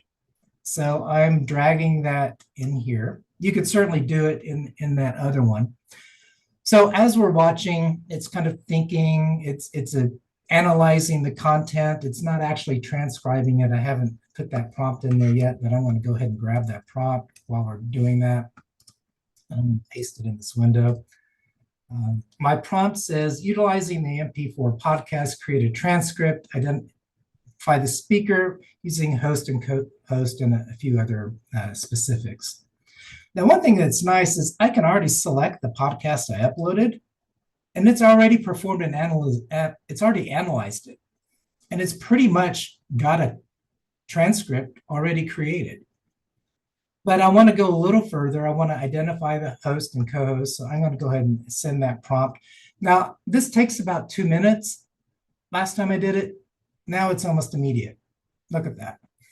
So now it says host, co-host, and it identifies the speakers.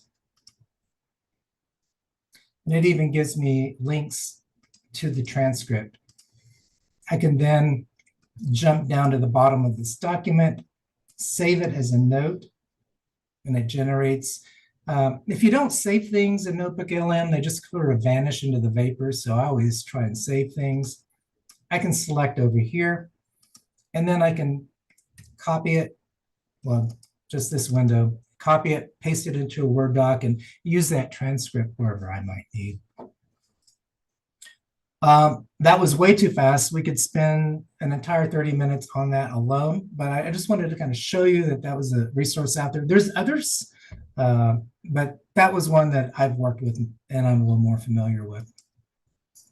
Auto captions are also generated by YouTube. You can upload any video and you can select it to be unlisted. Maybe you don't want it to be out there for the public. It'll still automatically generate captions for you. So that becomes really handy. You can go into YouTube, select the subtitles menu, and then you can come in and actually make edits to the captions. The 4 principles help guide accessible design. I hate hearing that guy.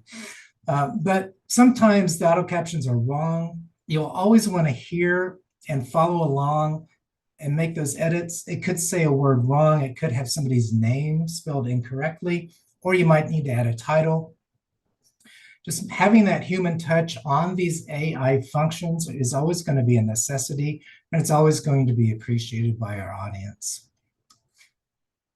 Oops, went too far.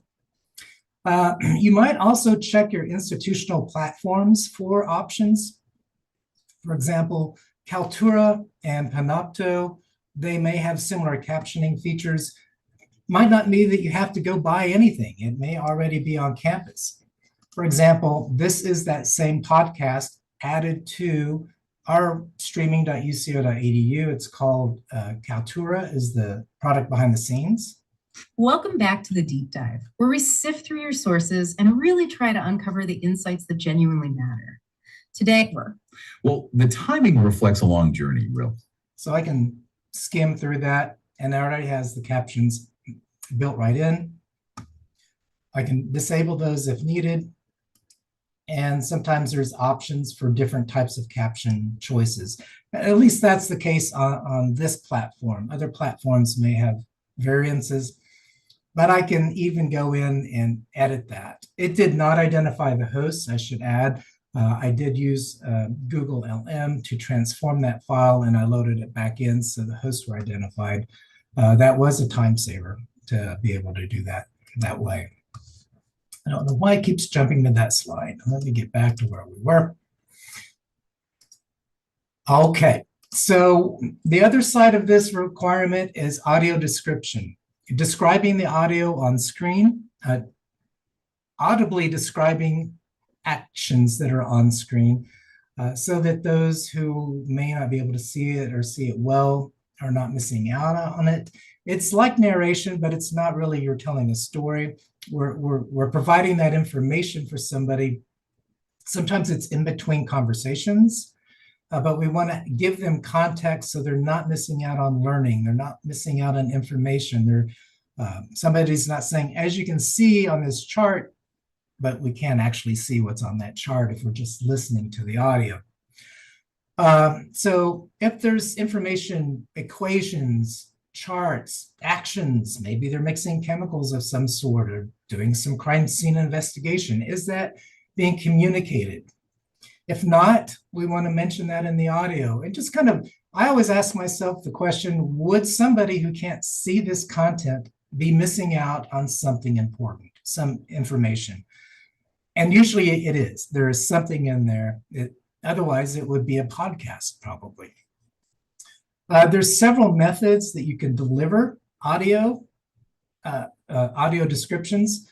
There is the option of just doing it in between a video that has natural pauses between the dialogue, inserting it before someone speaks, and then after they speak and describe the scene. You could create a standalone version that one is just video with no description, and then there's another video that has the descriptive audio as the only audio track. It's a little bit of extra work, but then there's it's a choice. There's a choice. A little further, a little more complex is the extended audio description, and that's where the video pauses, describes what's on screen, and then continues the video. These are generally automated, at least in the system that we use, Kaltura. It has a way to do that automatically. You could also create a video that just pauses the scene and add the descriptive audio there. And then there's the descriptive transcript, which would be a companion to that, and it would have the audio and the descriptions combined. So there's a lot of choices. Again, getting to the audience, the voices of the community, I like this quote: "The description should never tell me how to feel. Describe the character's furrowed brow, and I'll decide if they're angry or confused." Thomas Reed says it much better and with much more passion. He's the host of the Read My Mind podcast and audio description advocate. I highly recommend that podcast. He's doing a series every summer on audio description, and there's one going on now. Quite a character. I highly recommend that. So that kind of brings us to our hands-on activity where you're going to help me describe an audio, describe a video in the chat. So I'm going to switch to a clip, and I'll play it. It has audio and video, but it doesn't have descriptions. You'll write the descriptions in the chat. We'll share those, read those out, and then I'll play another version that has the audio description added. So I do want to note that I realize this is an accessibility challenge, this activity that we're providing a clip without the description for the purposes of this learning, but I do want to let everyone know I will provide the described version at the conclusion. So I'll jump back to the video. And we have 6 minutes. All right. Well, this is only 20 seconds, so that should work. Okay. Great.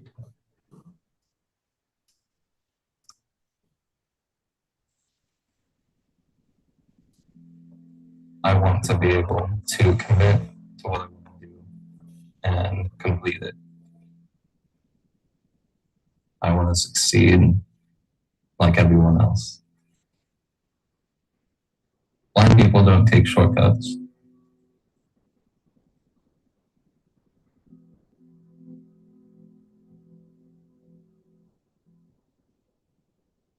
My visual disability is retinal detachment. I have been visually impaired since I was 10 years old, but I wouldn't be who I am today without it. That was a short clip from a video with a student who's blind. His name's Race, and it goes on. But I'm going to look at the chat and see if we have any notes or ways that we might be describing that. I see two men on a bench in front of a pond with two fountains. A young man gets up, and you can see visually impaired cane and him walking. Image. So yes, that is almost exactly how we describe that.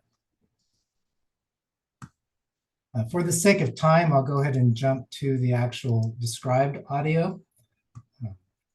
But before I get to that, I did want to share that I did have a template. I watched the video. I made notes on the voiceover. How long of a voiceover would it be? What is the scene?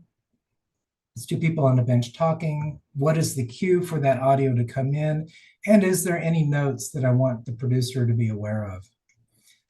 And by the way, this changes as you actually get into the booth and you start recording these and seeing what works and what doesn't. But I would recommend, if you're not a writer, maybe consulting someone in the liberal arts building to work with you on this. But it's hard. It's hard to be concise and get that to fit in. So here is the audio described version. Two people on the bench talking. I want to be able to commit to what I want to do and complete it.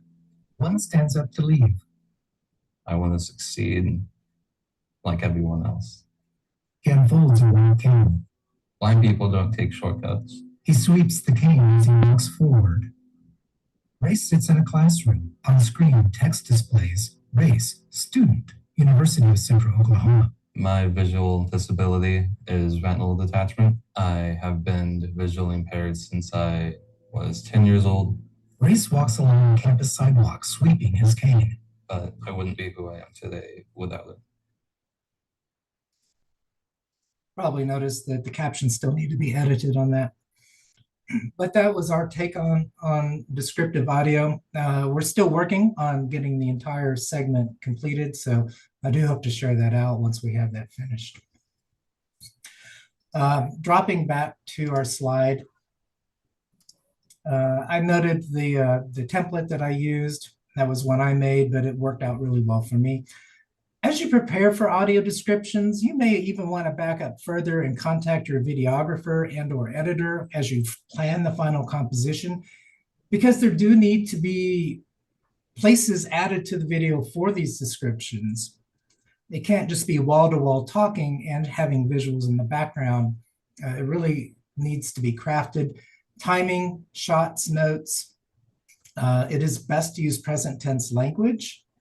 Prioritize the visual information, kind of like with captions, math, chart, and avoid interpreting it for them. Like the Read My Mind podcast said, we want to describe and not editorialize.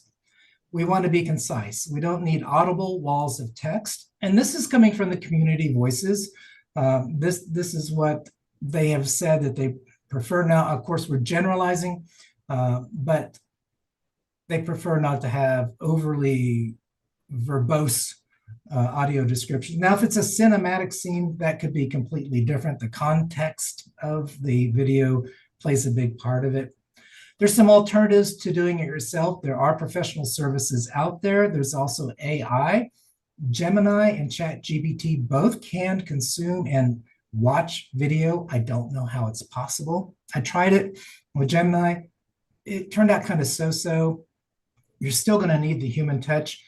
I'm sure eventually AI is going to get there, but we will always need to be part of the process.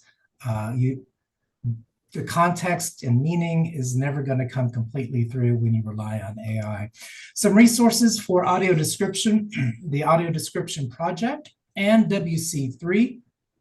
Both would be great resources. I have those on screen and they'll be in the resources later.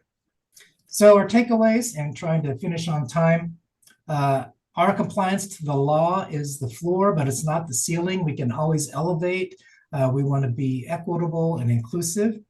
You can start with automation, but again, that human touch is going to make a big difference. Those auto captions get words wrong, words run together and it thinks it's a different word. Identifying the speakers, all of those need to be done by a person. Again, avoiding editorializing, being clear, and adding that narration and timing will be important.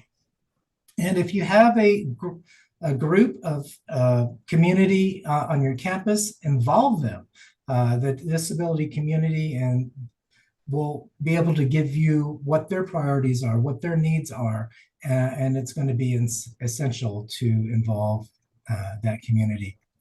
So here is my info. I don't know if we have time for questions, but please feel free to. No, unfortunately we don't. You guys are giving us so much information. We're very appreciative.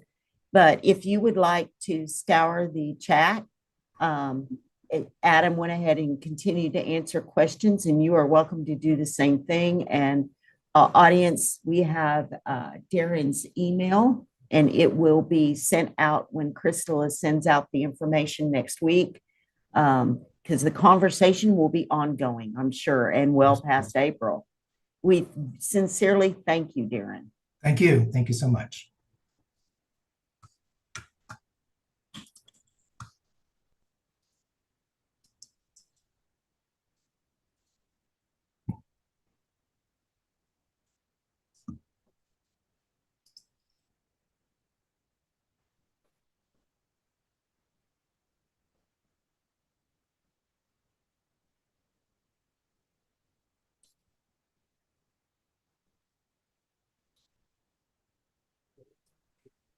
Well, good afternoon. We are moving right along at quite a pace, and I certainly want to welcome Yasminda to our little conference that we're having here. It's great that you've joined us.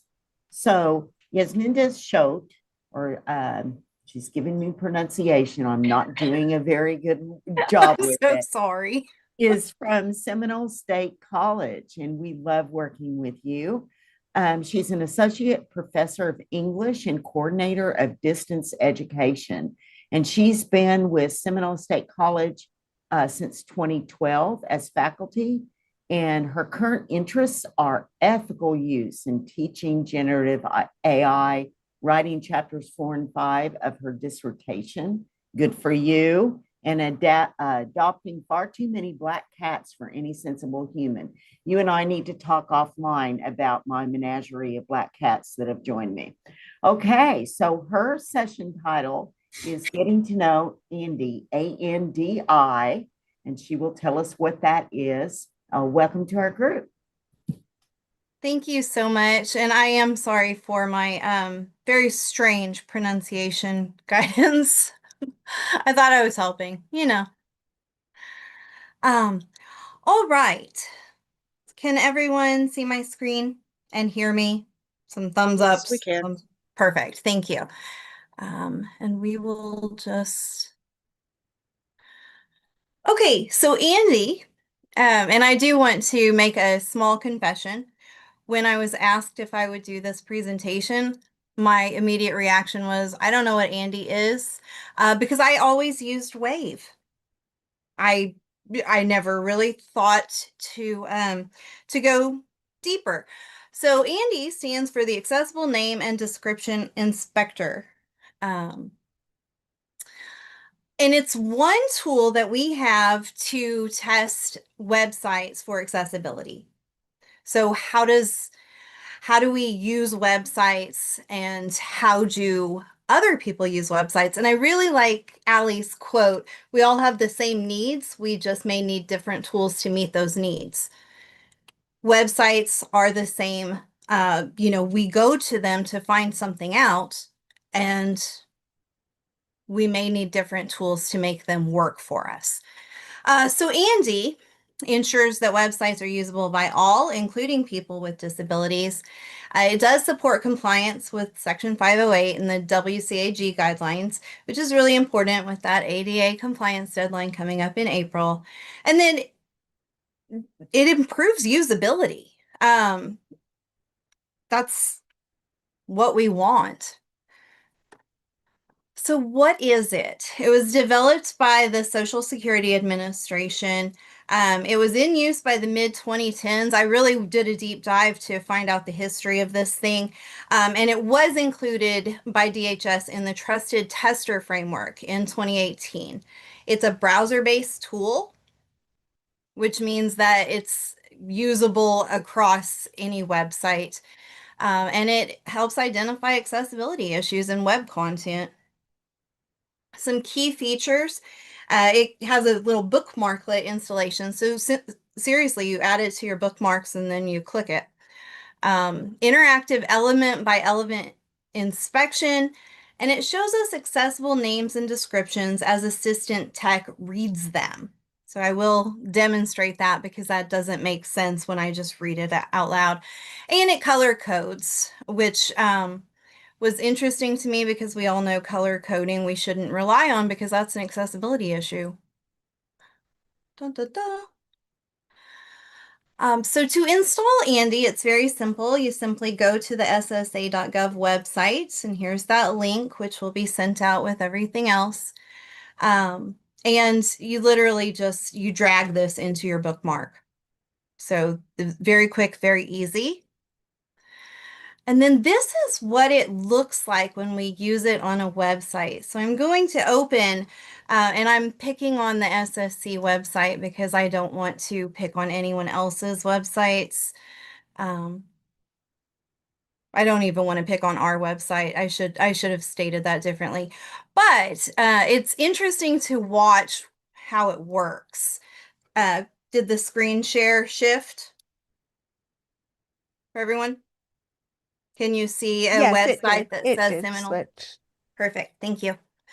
So when we go into my bookmarks over here on this side, you can see various bookmarks. I probably should have double checked to make sure everything is appropriate. You'll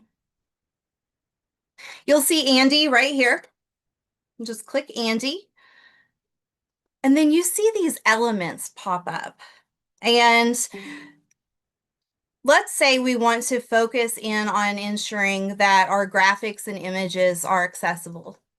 We can click that over here on this modules list, and it's found 61 images.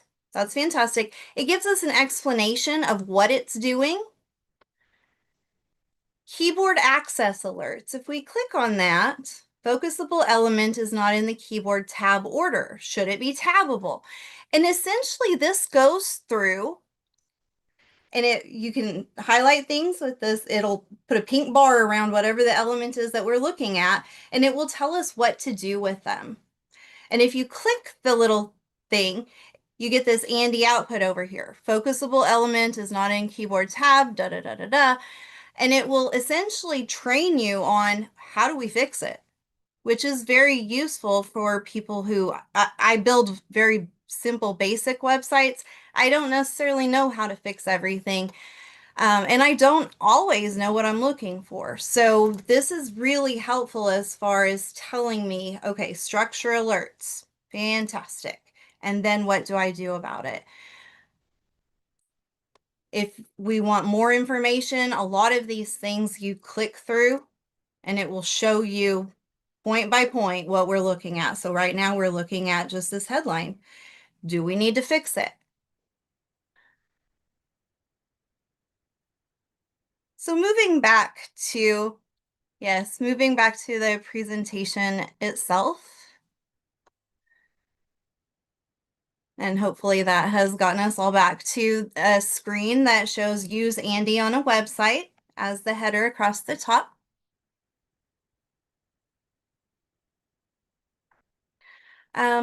Here is an overview of those modules as I was demonstrating them, and it tells you what each one does.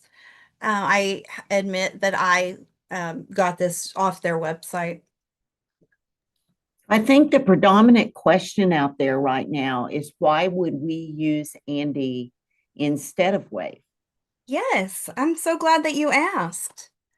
So we would use Andy for a quick check on a live website for those spot checking elements, and then as a training tool for content creators and developers. But what about Wave? Which was my initial reaction when this whole presentation came about. So Wave was developed by Utah State University, WebAIM. It does a full page scan and gives us icons, which is what I was familiar with as far as checking websites for accessibility. It also gives side panels with summary and details, and it's a browser extension or a web form. So we'll take a look at that in a moment. Some key features, it literally puts the alerts on the elements within the page. It offers us color-coded icons, again, with the color coding, and I still have the same question. And then the detailed sidebar panel gives us explanations and repair guidance linked to each highlighted item. To install the Wave extension, this gives a step-by-step, and here's the link to the website, so you can go back to that at any time. And then this is what it looks like when you apply it to a website. So over here, we have that side panel, as I described. We can see there are 13 errors. There are 25 contrast errors. There are 9 alerts, 27 features. And then you can see where those elements are on the web page. So again, bouncing or toggling, I should say toggling. Okay. And I am going to turn off Andy. And then here in my my browser extensions, I'm sorry, you'll see this little W for Wave. If I click that, it shows you the exact same thing that we just saw in my screenshot. But as we move through, like let's say I just want to know what these red X boxes are. If I click that, this is a very low contrast between text and background colors. This tells me what code has been used. And this tells me what that means as far as very low contrast. It also gives me instructions for how to fix it.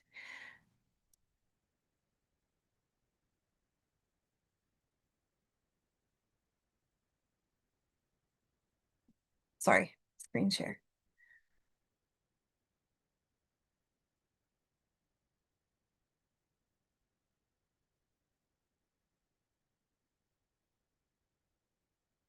So here's a comparison side by side, just of what we specifically, or what we just covered. The strength of Andy is that it's training the builders as they go. You can do spot checks on individual features by using that focusable bar. And sometimes for people who, I struggle sometimes to focus when I see a lot of different icons all at once. And it would take me a while to do all of the images on a web page if I had to go through and find the icons. Whereas Andy gives me that list in those focused modules. Wave gives the full page scan all at once. So if you need to know everything that's wrong with something, maybe to give feedback to someone else who has designed the website, Wave might be your better choice there. Wave also does do exportable reports, which is what I like the best about it, because again, I am often giving feedback to someone else with these things. Andy does not have any sort of export that we could, or any sort of report that we could export and give to someone else. So why would I choose Andy? again, it's easy to learn. It's beginner friendly. It shows exactly what your assistive technology is going to read. And that's very, very helpful as far as things like if Andy highlights a link that says read more, what is that accessibility problem? The screen reader won't know what it connects to. And then immediate live testing on real web pages. You can do it right in the moment, as you can do with Wave. And here are some of those limitations. There's no full page report generation. So if you're giving feedback to someone else, Andy might not be the right tool. If you're using it for yourself and you get overwhelmed with visual stimuli and it throws you off of what you're trying to focus on, for example, graphics and images, Andy is probably your tool. But again, if you're giving feedback to others, possibly not. You also have to do a lot of manual navigation in Andy, and that gets tiresome, finding which element we're at along that list at the top. And so it is probably best used along other tools or alongside other tools, excuse me. We have quite a few resources here that you can go to if you like. I also would like just to take one moment because again, I did a deep dive and I feel like I should get to tell you all of the deep dive, but I didn't want to put it in the presentation in case it took too long. So I created a chart or a handout and I'm happy to share this out if anyone is interested. But here are some of the main website accessibility tools and a comparison for how they're used, just in case anybody else wants to test other tools. So we've got Wave, of course, we've got Andy, and then we've also got Axe Dev Tools, probably best for developers and institutions. Accessibility Insights from Microsoft and I was trying to assess target audience for each one of these things and their strengths and weaknesses. So I've got pros and cons, user groups, and then a link to each tool just in case anybody else was interested. So I will attach this in the chat. Will you include this with the presentation that you send to Crystala? Because this is helpful for all of us. You have spent an extensive amount of time putting this together. I like charts. Well, we like that chart. Well, thank you so much. And I will, like I said, I'll drop it over here in the chat. But just to, in the interest of time, I was so concerned about time that I think I took less than I could have. Sorry. But we have time. Let's kick things around. What questions? I know people in the chat were asking, why would I choose Andy over Wave? Have I clarified that?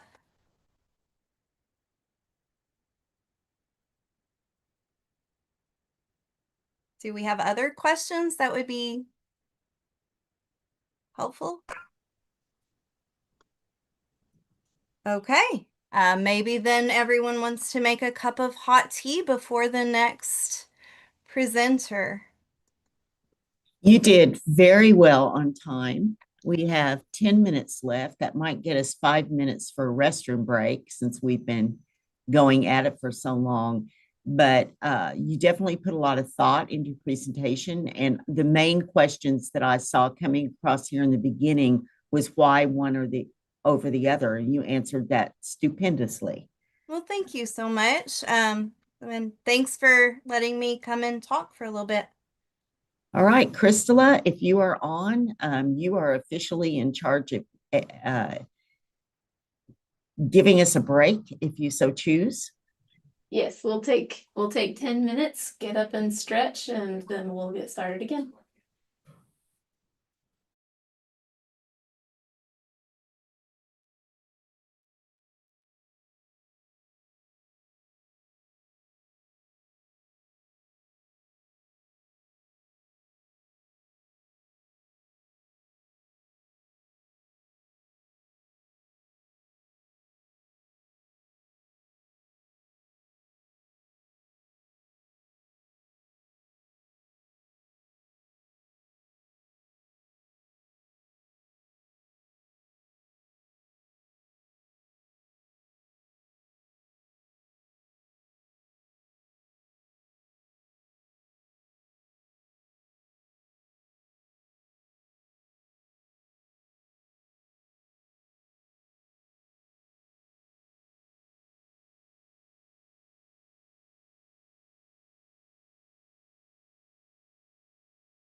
We have about 2 minutes and we'll get started again.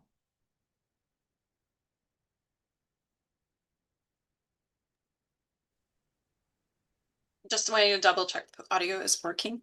It is.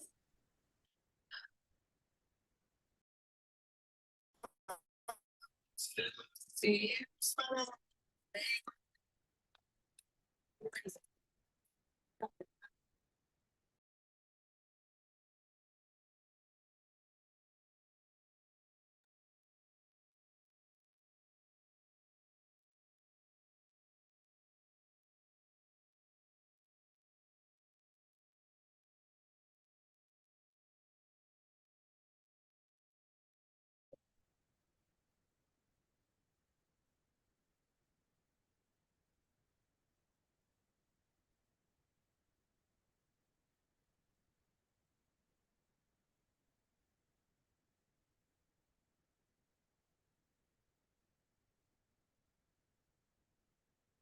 All right, we have about 1 minute.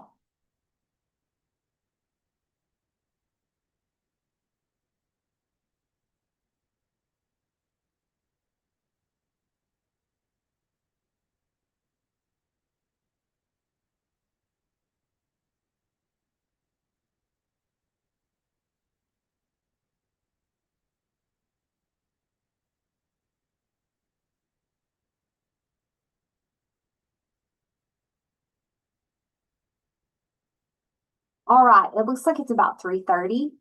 So we're going to go ahead and get started again. We hope you enjoyed your break, stretch your legs a little bit. This is Madison Saunders. She was a rock star in CIDT for a little while, and we were so sad when she left, but we know that she has a wonderful new position. Her current role is the Access and Technology Specialist at Rock Valley College.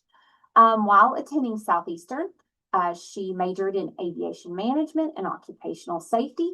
She worked with CIDT and she led the accessibility team for nearly 4 years while she was here. She actually served on some committees with Cole with accessibility.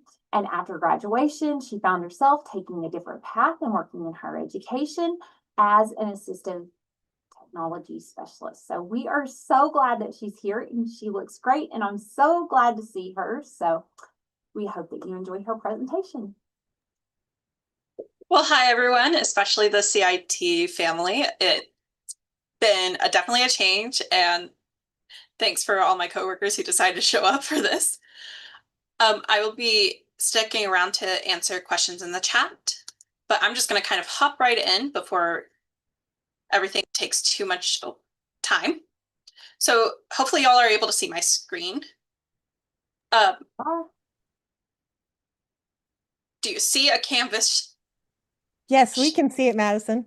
Okay, great. So this looks like it might be accessible. I will let you know it is not. But I'm also going to talk a little bit about what a screen reader is and is not. So the screen reader of choice today for me, as I am on a Windows, is NVDA. I'm using a keyboard shortcut just to launch it real quick. Windows has narrator built in, Chromevox for Chrome OS devices, and Mac is VoiceOver. And I believe it's TalkBack for Android devices. And of course, I did my keyboard shortcut wrong.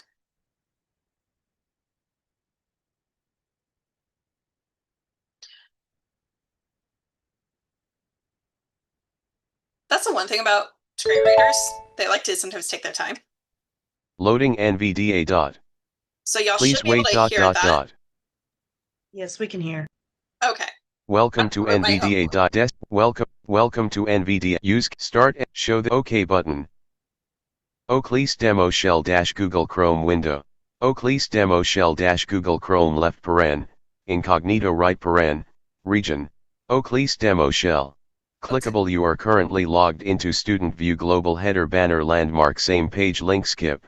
Same page link to same page link content global navigation region link dashboard list account dashboard courses calendar inbox history link graphic minimize global navigation button HI. Okay, there we go. I forgot my pause for a hot minute there.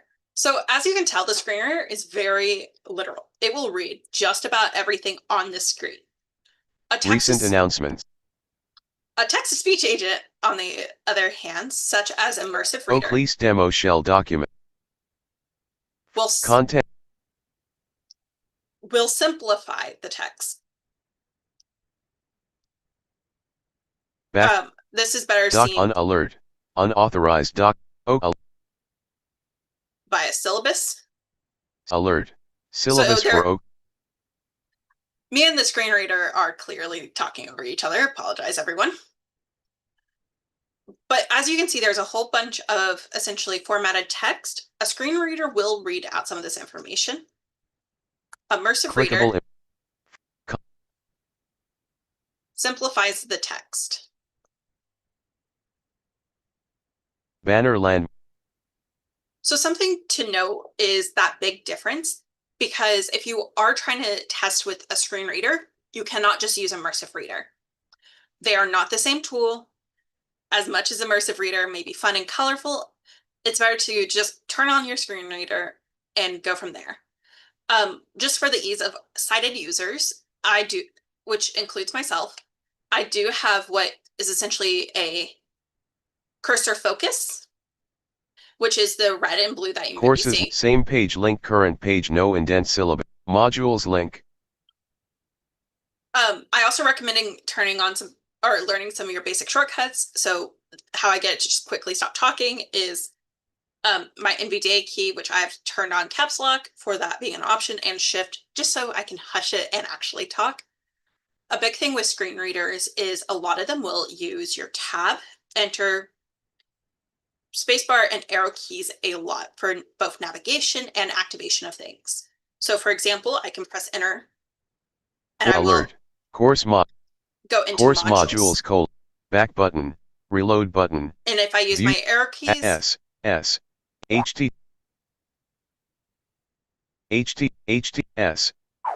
So that one was an escape, so I kind of got out of Tab where I was search hiding. Back button. Tab. Back course modules : And this is OKLIS where demo you shell sometimes might Google get Chrome. stuck in a screen reader. And this is important to know, as if your users are reporting that they seem to only be hearing one thing, or they aren't sure where they are, you need to understand where they might be. Syllabus for OKLIS demo. Syllabus for OKLIS. Low vision screen reader users might be using their mouse. A lot of sighted users will also use the mouse. But if somebody needs keyboard navigation only, you want to be prepared for that. That's where I would recommend generally use your keyboard as your navigation tool of choice, but use your mouse if maybe you've gotten lost. I like to think of it more as a kind of rescue rather than your primary. So just because I might go hover Rock Valley College over my image and verify it has alt text, I want to really navigate like somebody who is blind low vision would. If you have those individuals in your staff or available for testing, always defer to them. They are the experts. A lot of us are probably sighted users using a screen reader for testing purposes. I'm actually going to swap. OKLIS demo shell Google VR instructional guide accessibility. Docs word row 2 column 1 VR instructional list item VR instructional guide. Okay. Sometimes making a screen tabs tab control hush for more than 1 minute Microsoft is a challenge. When it comes to your settings for sighted users, again, I'm going to recommend visual highlight, but also start out a lot slower. If you are a user who's already used to higher speeds of listening, so for example, when I started learning screen readers as a sighted user for the first time at CIDT, what I ended up finding was that I could actually listen to a faster speed than maybe others I was training. And this was just due to the fact that as somebody with a learning disability, I was using already similar technology. But this is why everything else that's been talked about today is so important, because it kind of builds to this. We are in testing. What is going to be broken? And you don't have to be an expert. But access of things like if available does this have alt VR text? graphic the YouTube Studio with the subtitles button boxed in red. Layout options left paren, text wrapping and positioning right paren. Page 4 Captivate. So it was reading me the alt text and let me know what was going on, but that's kind of where I will say it's extremely helpful to also have a sighted user and some of that base knowledge. You do not have to become experts, and you don't have to buy the super expensive like JAWS program.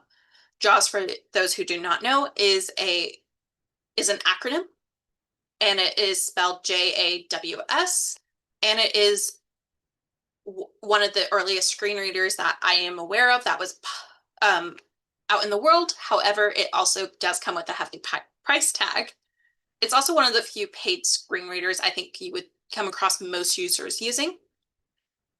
In my experience, you probably will see mostly built in the occasional JAWS and NVDA. NVDA is kind of a newer player on the block. They are free and open source. I do not believe they are available on anything other than Windows. So that is something to keep in consideration. And I do know in the resources that will be provided that I did link to the American Federation of the Blind, I'm pretty sure, information on different screen readers, which may help in determining what you have available. If you're testing something like virtual reality content, like we had for when I ended up having to make essentially the lovely accompanying accessible document, you want to attempt to try on as many devices as you can. These are kind of different hats and different softwares. Some of them will capture different text differently, or maybe if it recognizes something is inaccessible, it'll attempt to OCR in an effort to help it along. I'm going to actually leave student Syllabus view, for OKLIS. so I can really kind of take you through where users may get stuck. Caps lock on. Caps lock, clickable complementary landmark button. Open the web accessibility menu. So one thing is any buttons can potentially get somebody stuck. And again, you might be seeing that blue box surrounding the accessibility overlay icon. That is for us as sighted people to easily follow along. That's also why I say use your mouse as a last resort. Or if you happen to be using a screen reader as a way to kind of maybe you don't have a text-to-speech tool, or maybe it's not working with the website.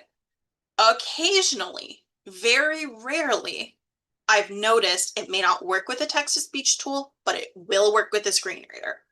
Do not rely on this though. And that is also why I'm almost like, put the mouse away, don't use the mouse, keep it nearby as a rescue, because buttons sometimes can get trapped. When Southeastern was on Blackboard, what I noticed was the collapsible menu on the left-hand side. A screen reader typically got caught there, and it was really hard to kind of get out with just keyboard navigation. Syllabus for Syllabus for OKLIS demo shell document. Button space. Global header banner landmark skip to content same page. So skip to content is sometimes something that will pop up if it's been programmed. So basically I can hit this, and instead of it reading account, dashboard, courses, calendar, and then potentially home, announcement, syllabus, it just jumps me to where I need the information. Out of tape heading level 2 CI heading level table with 8 rows and 2 columns. Out of caption row 1 column 1 head. So what you were starting to hear, Caption table for students to out of caption heading level 3 contact, was a bit about the table. So screen readers will typically announce the element. So that is also one reason you want to make sure you are properly formatting your elements. As you probably heard, header 1, header 2. This is so screen readers can quickly navigate potentially a very large document, just like how we might be looking for the Susan : the audio sounds like it tick at pages. People link cap Papa, Echo, Oscar, Papa, SE email link. Sorry, my coworkers were wondering what is up with my audio. I apologize if my audio's that bad. If necessary, I will record later. Link settings out of list same heading level heading left table with 8 rows and 2 columns caption table for students to obtain the instructor TIC-S contact information dot. Is anyone else? Desktop chat. Okay. I was just making sure we didn't have extreme audio issues because I know screen readers are Contact chat left syllabus for a blank. notorious. Out of heading left table with 8 rows. So the reason it's announcing a table is it's supposed to be telling me as a potentially non-sighted user that this is a table. Am I interested in listening to this table? This is also why for things such as your headings in documents such as Word, Google Docs, like we talked about earlier today, is so important to go ahead and format those with the headings. Just like your sighted users might be able to quickly scroll through the document, see your subheadings and go, I want that one. Those who are using a screen reader also deserve that same choice.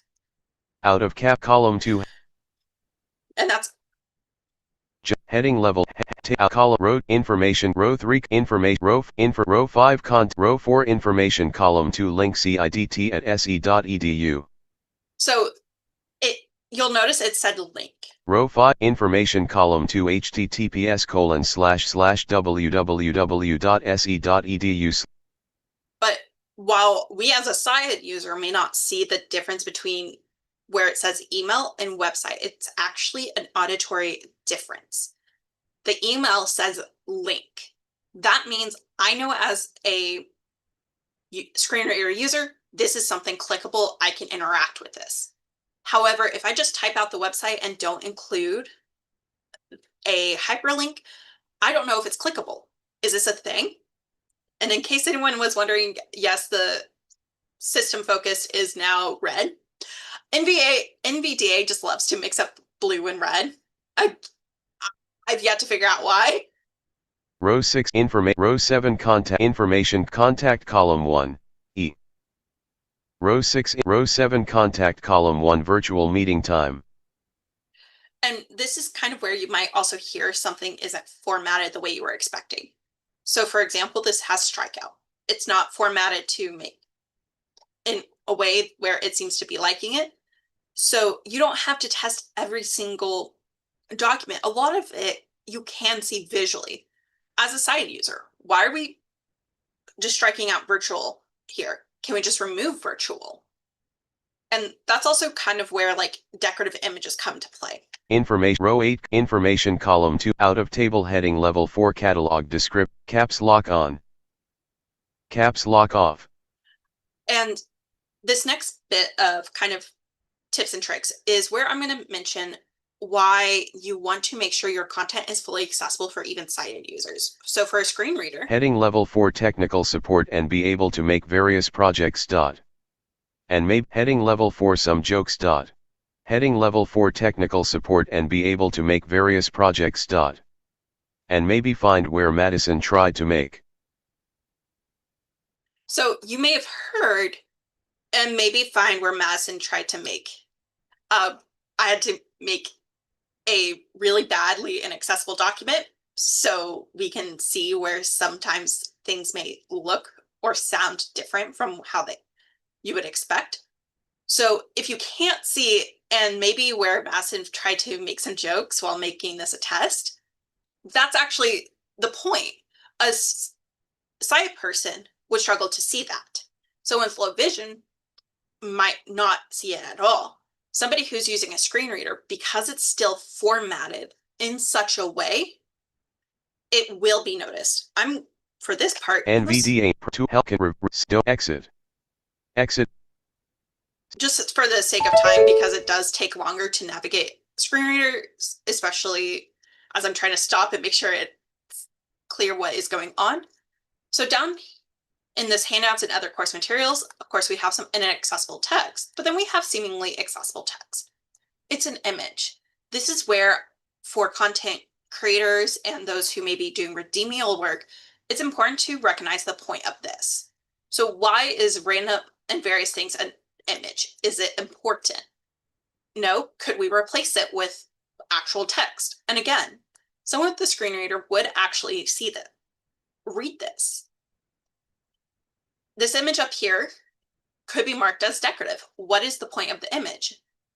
Well, as a designer of the syllabus, I can tell you, I just wanted a pretty photo. I don't really care if somebody knows it's there. That's where decorative text has its strength. But if it could convey meanings such as you are introducing yourself, maybe as a faculty or staff member, you might want to describe what you look like. So Madison is wearing a black tank top with pink glasses and headphones with pink duct tape.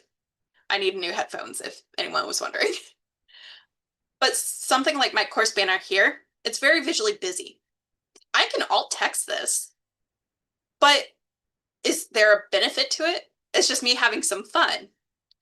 But down here with the syllabus button, I do want to alt text this because this navigates to the syllabus. And also you may have noticed with links, screen readers are very literal. Southeastern Student Code of Conduct will be read as that. However, the link will be read https://. And that's where renaming your hyperlinks is really important. Or if you format your list in improper list format, so it will actually announce list. Trying to see if there was anything else hiding. So it's kind of hard to really. So Madison, somebody put on here, do the tags transfer when exporting a Word to PDF on a Mac now? I remember that was an issue before when using a Mac. Do you happen to know that? I think last I was working with Mac and PDF, with Word, it was functional, but that would have been December. Mm-hmm. And I think that that particular person was able to get it to work sometimes. But you also know who I'm talking about, Alicia. Mm-hmm. And I think that question was actually for the last session. It probably got moved down with other comments. All right.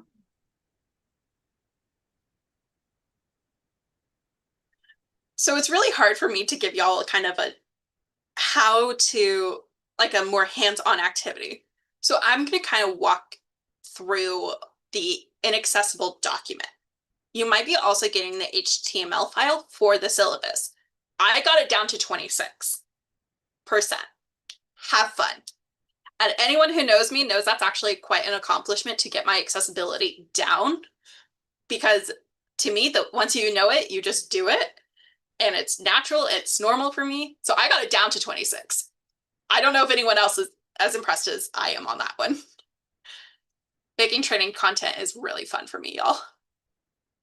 So not to completely step on Abby's, but here's where I'm going to point out things as a side user might catch that when you are using a screen reader, you might not. So this looks like it could just be like a line to divide it. Actually, it's super tiny text. By the way, Word goes down to one font. A size 1 font. But a screen reader would catch that. In fact, I think immersive reader might catch it too. Immersive reader just barely catches it.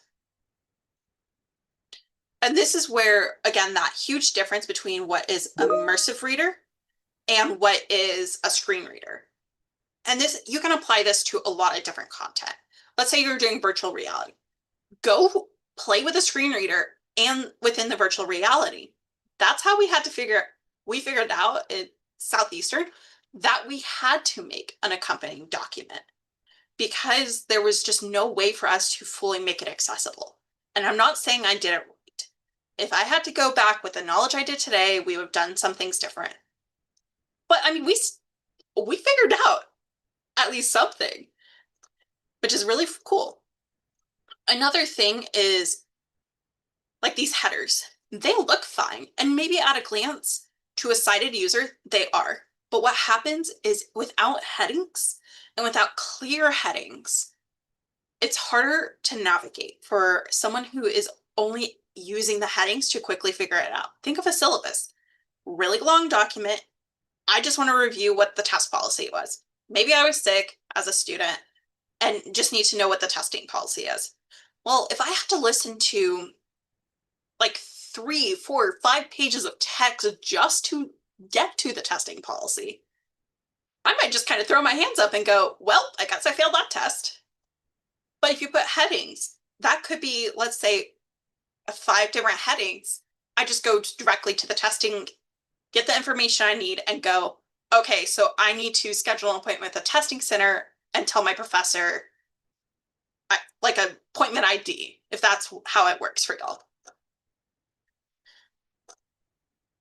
Or this table.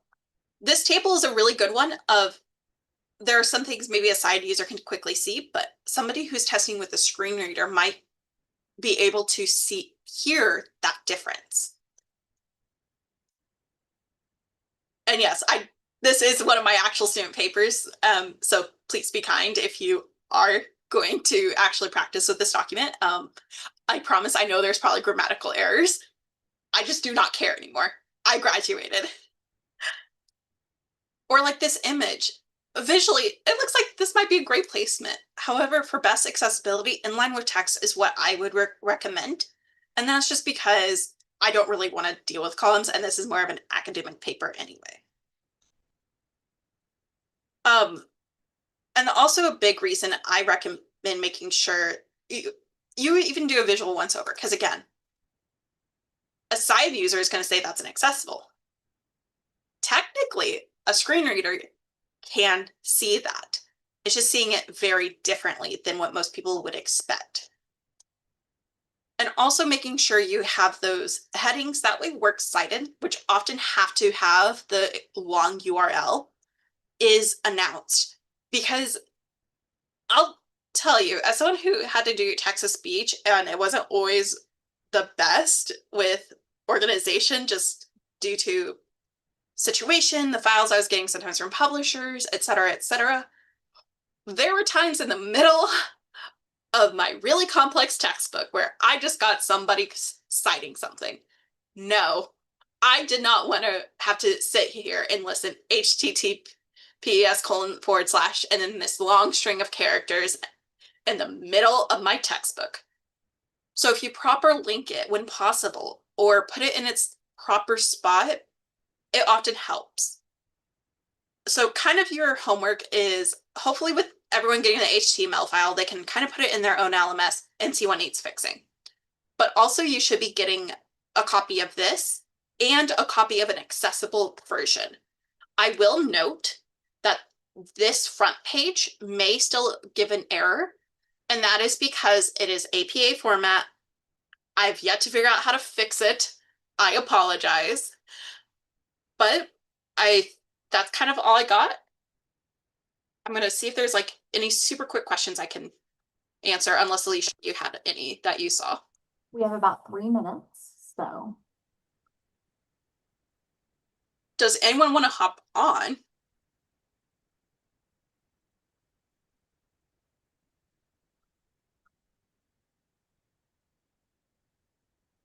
Hard to say. It looks like a lot of people are, let's see, maybe one. It looks like everybody's just kind of answering everybody else's questions, and you did a fantastic job, Madison. Oh, as far as what the best screen reader to test is, kind of first things first is screen readers that you know is being used. So let's say you're only an Apple campus and everyone has an Apple device, and like this was the case for my high school. Every student had an Apple device and every teacher had a MacBook Air. I don't then want to test with NVDA. I would test with VoiceOver because that is what is on there. How do screen readers do with embedded content like docs?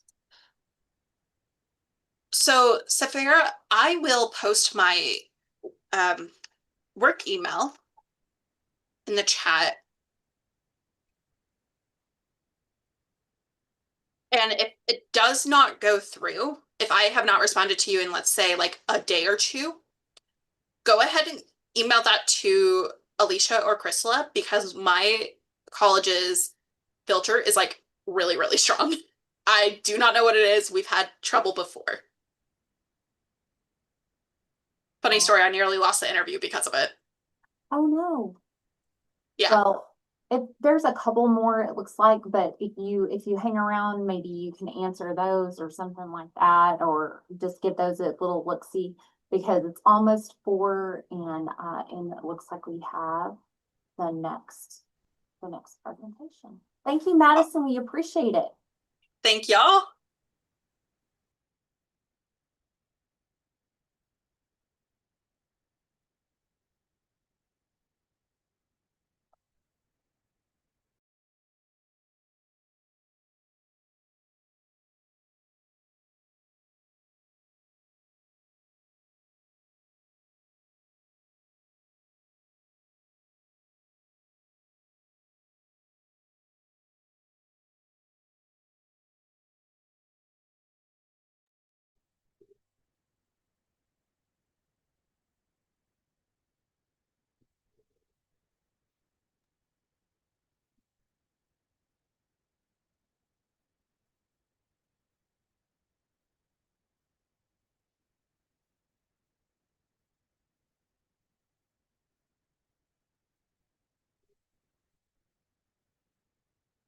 Hi, our next session is led by Natasha Brandt.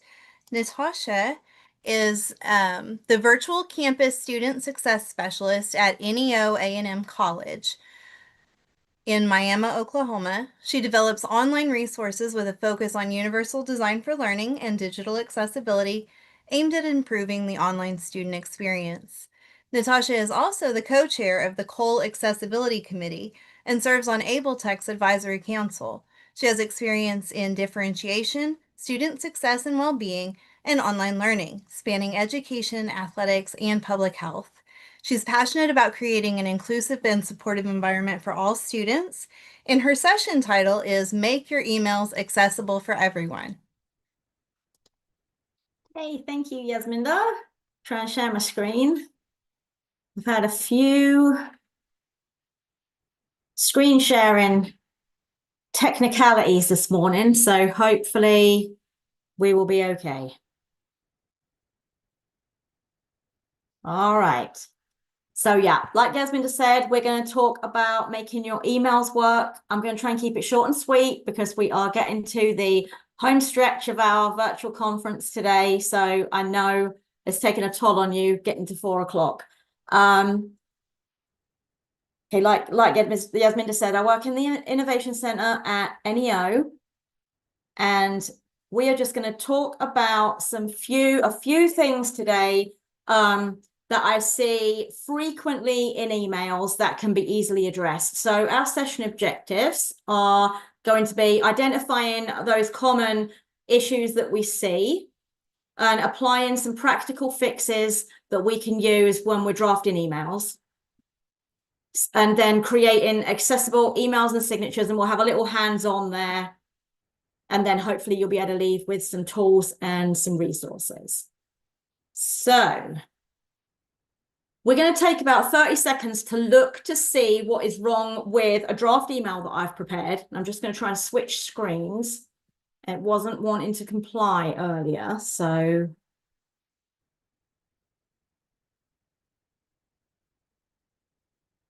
can you see my email, Yasminda, or is it still the slide? We can see it. You can The see email's it. up. Okay, you see my draft email, correct? Yeah, we see it. Okay, it's not showing my end. Okay, so I'm just going to scroll through, and there's a couple of things that you won't be able to see because they're invisible issues, but I'm going to roll my cursor over it and we'll have a look. So we've got the flyer coming up there.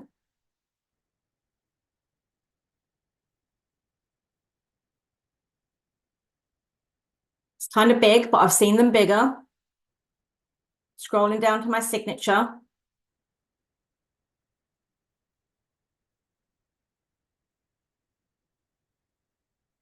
I'm gonna change quickly back to my slide.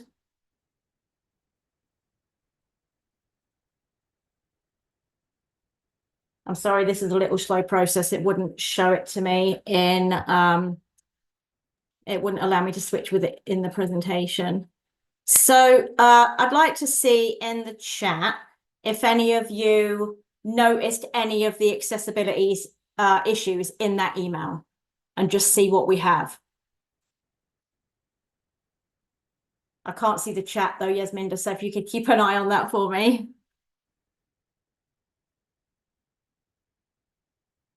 Yes, so we're getting the font is difficult to read for some, font color contrast Yep. on the flyer. Not sure if there's alt text because that would Right. be invisible. The click here is not specified. It should probably just say register here or something. Perfect. Okay, so I think you spotted them all. So the first one is, it is an image-only flyer.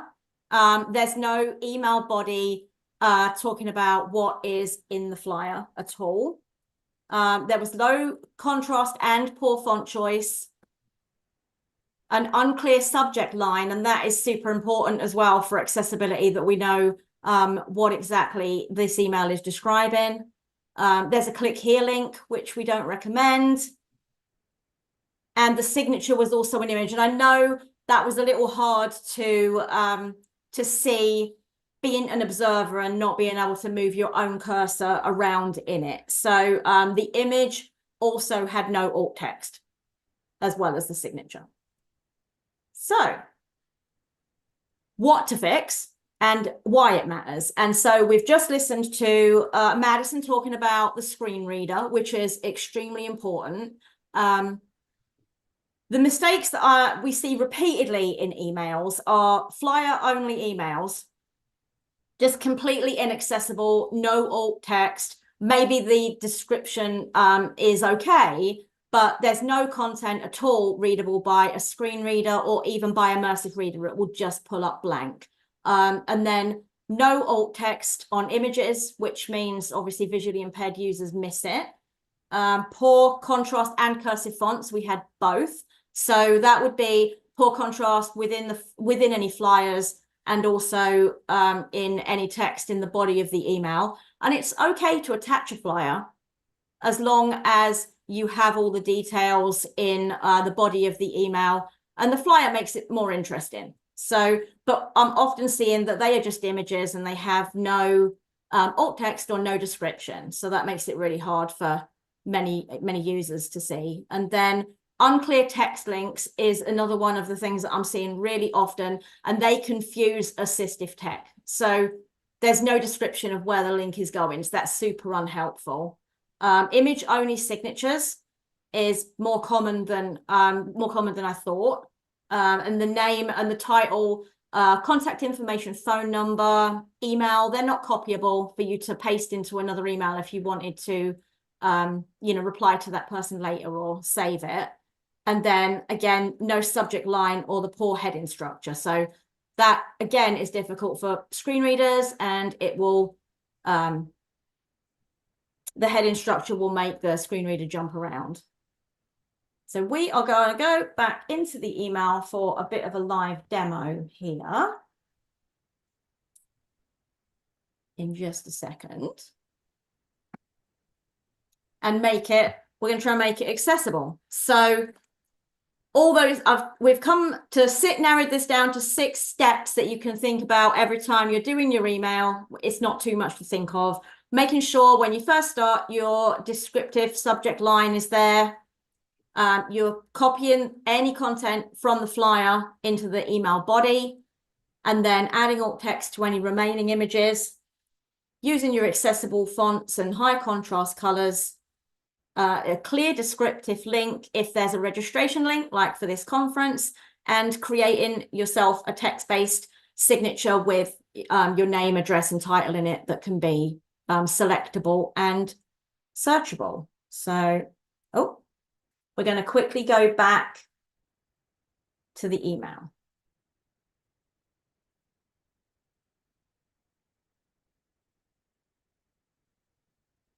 Okay, so hopefully everyone can see my email draft again.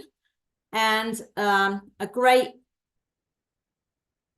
we'll start with the description line, and it would be as easy as upcoming, oh, if only I could type, upcoming digital accessibility workshop.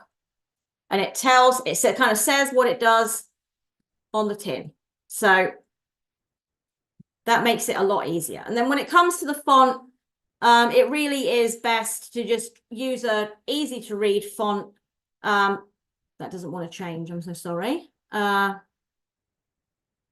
Like Arial, okay, it's not wanting to change on me, so.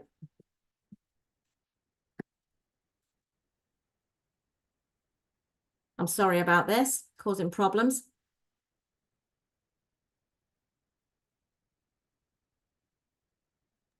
There we go. So we can choose a nice clear font like Arial. That's going to be much easier to read. And then moving down to the link, we can just go in and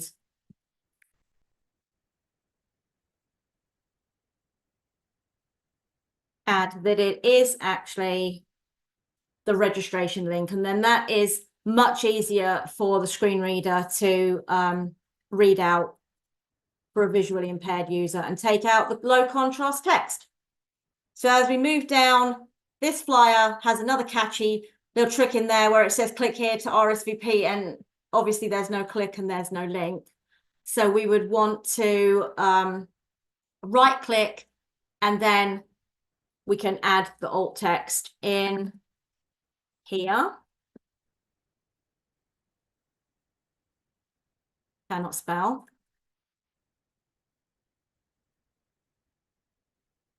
And that is not even going to help me because I wasn't spelling properly. And then that is readable. And then I'm not going to remediate the signature because that is completely unusable. We can't select or copy anything. There was no alt text also in this one.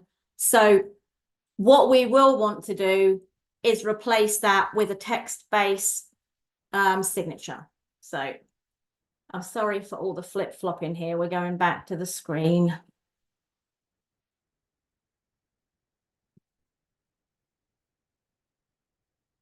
Which I can't find. There we go. Okay, so we've gone through the 6 steps.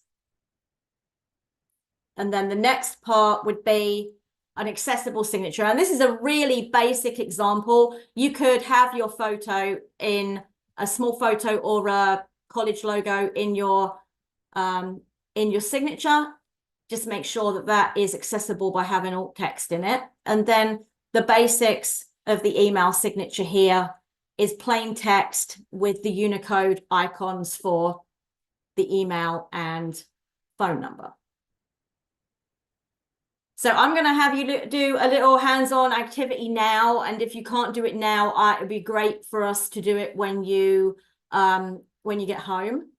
But if you can do it now, open up your email signature, either in a new mail or actually in your email signature. I'm not sure if you're using Microsoft or Google. And then I want you to take a look at it and see, is your signature text-based? Not just an image. Does it include clear plain text info? If you do use a logo or a photo, have you got alt text in there? Is the font easy to read and high contrast? And are the icons Unicode text rather than decorative images?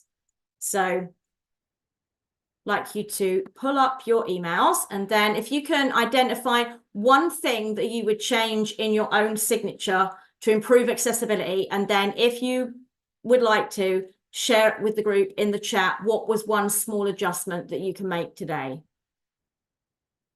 So I will let you guys just look at your emails for a second.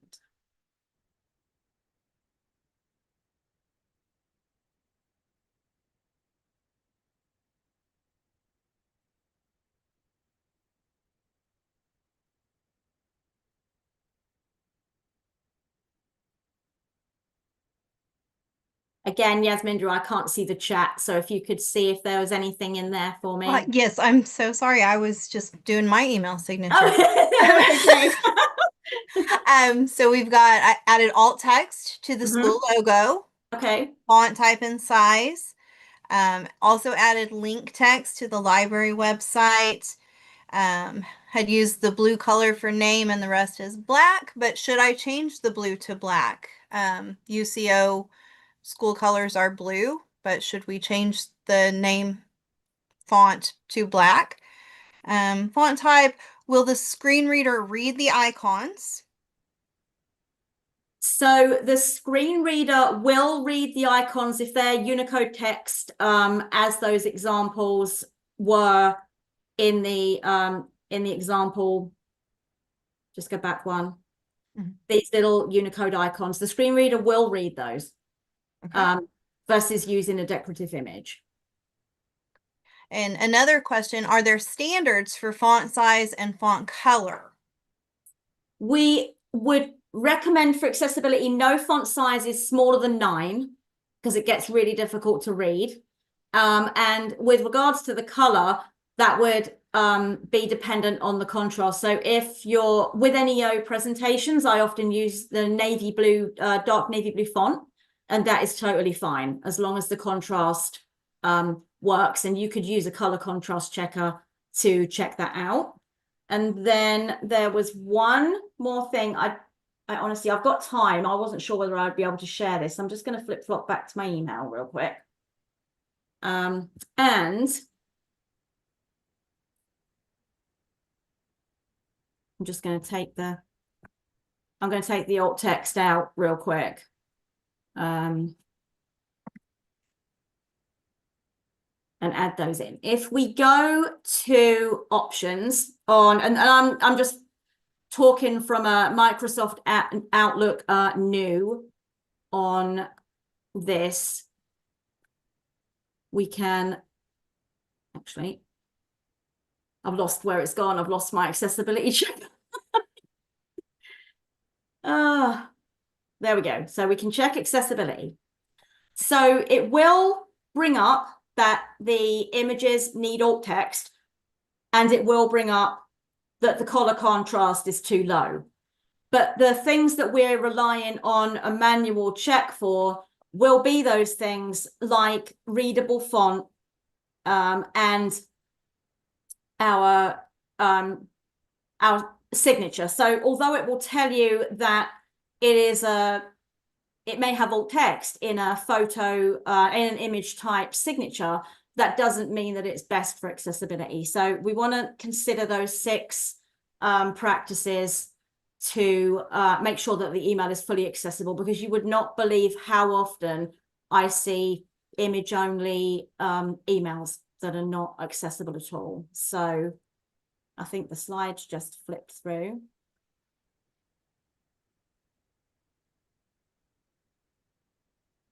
So that was short and to the point, I know. I better just make sure we're back on the slides. Someone I'm has sorry for pointed all out. the Oh, I'm so sorry. Someone has pointed out, and I feel like this might need to be addressed. The alt text needs to be added with every email. Is that even if there's an image in the signature line? This is my question. I'm sorry. I read someone else's comment, and now I need to know, because if so, I'm taking all the pictures out. Okay, so if you make your signature within the signature part of your email that holds, where you can choose your signature, and you have added alt text to an image, that will stay.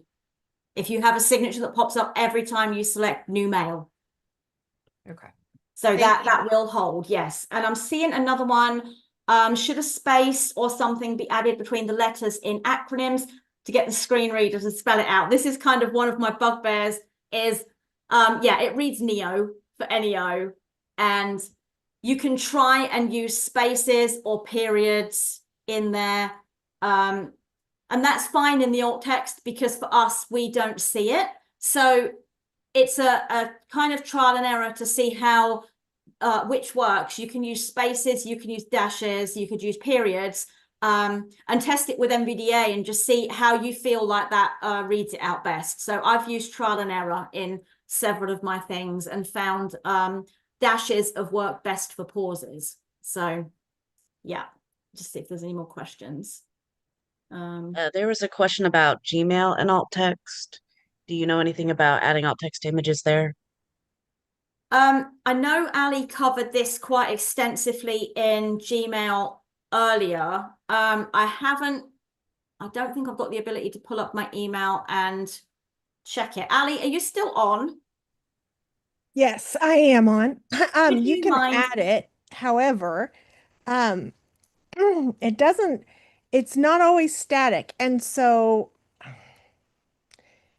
I'm going into it to try it now, but yes, whenever you insert an image, you can always right click and have it. I don't use an image in my signature.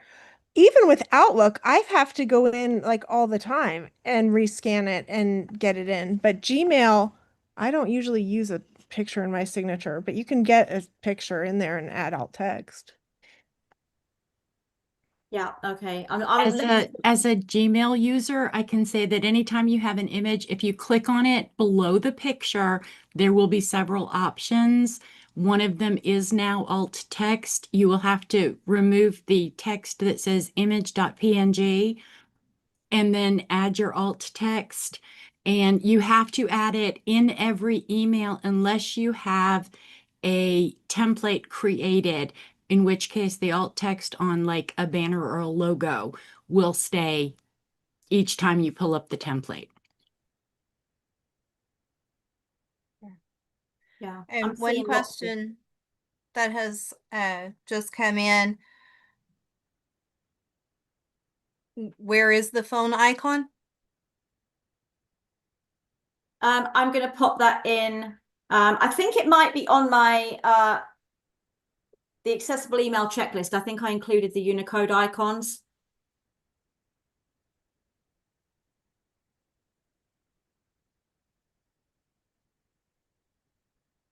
I'm just checking. But I will drop that in shortly. And I'm also seeing people add digital badges. And yeah, I see huge email signatures. Mine is pretty long. I don't have any additional images in it except for the Cole logo and my NEO logo. And in New Outlook, it holds the alt text in the images there. So I haven't experienced it dropping. But yeah, it would be advisable if you have digital badges added to your signature that they would all need alt text as well.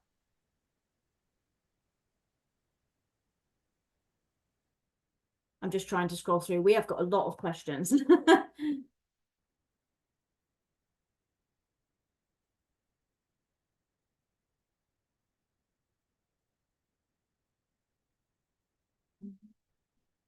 Yes, Yasminda, can you see anything that we've missed? I'm not seeing anything. Natasha, I Yes. think there's one that was missed earlier. So there was a question that I compose messages in plain text so I don't have to worry about weird fonts. Can I do hyperlinks with that?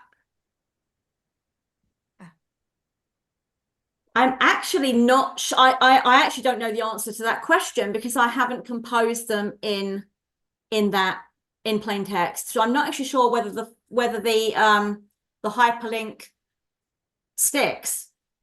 I don't know if anybody else has had any experience with that one. With that same question, Clarissa Anderson put at Natasha Brand, so perhaps Natasha, or I'm sorry, you are Natasha. I thought it was an example, but you're absolutely right. Okay, yeah, I will be going back to test that out now to see, and then I can answer in the chat while Clarissa is presenting.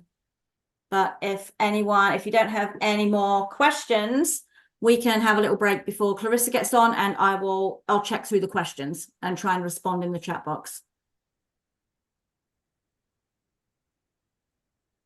Thank you. Thank you.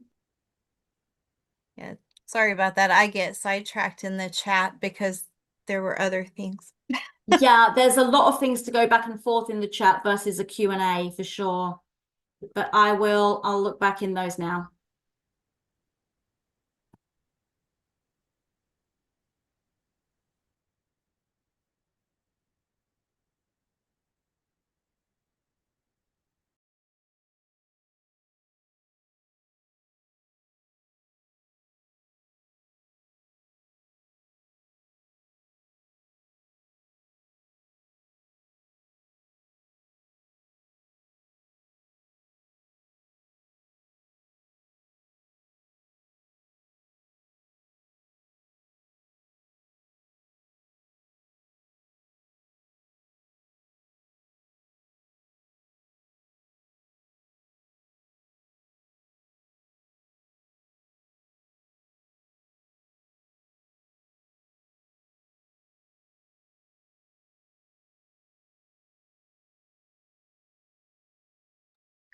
I just dropped in the chat the link to the survey, to the assessment, and it is also, it's being shared on the screen right now as a QR code to it.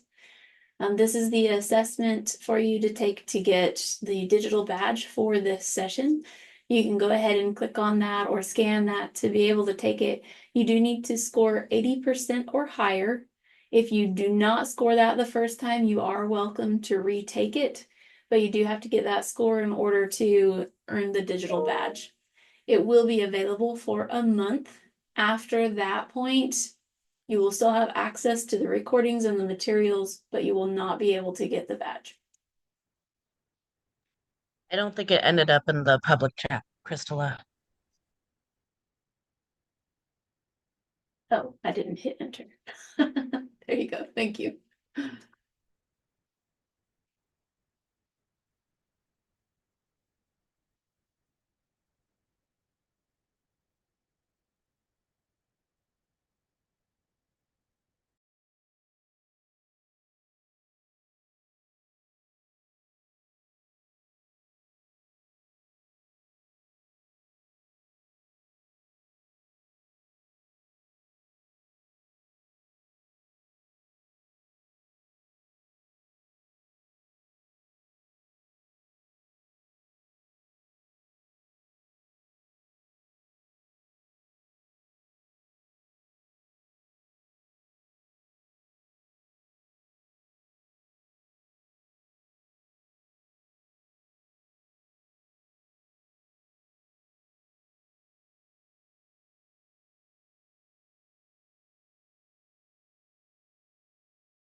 All right, our last session of the day.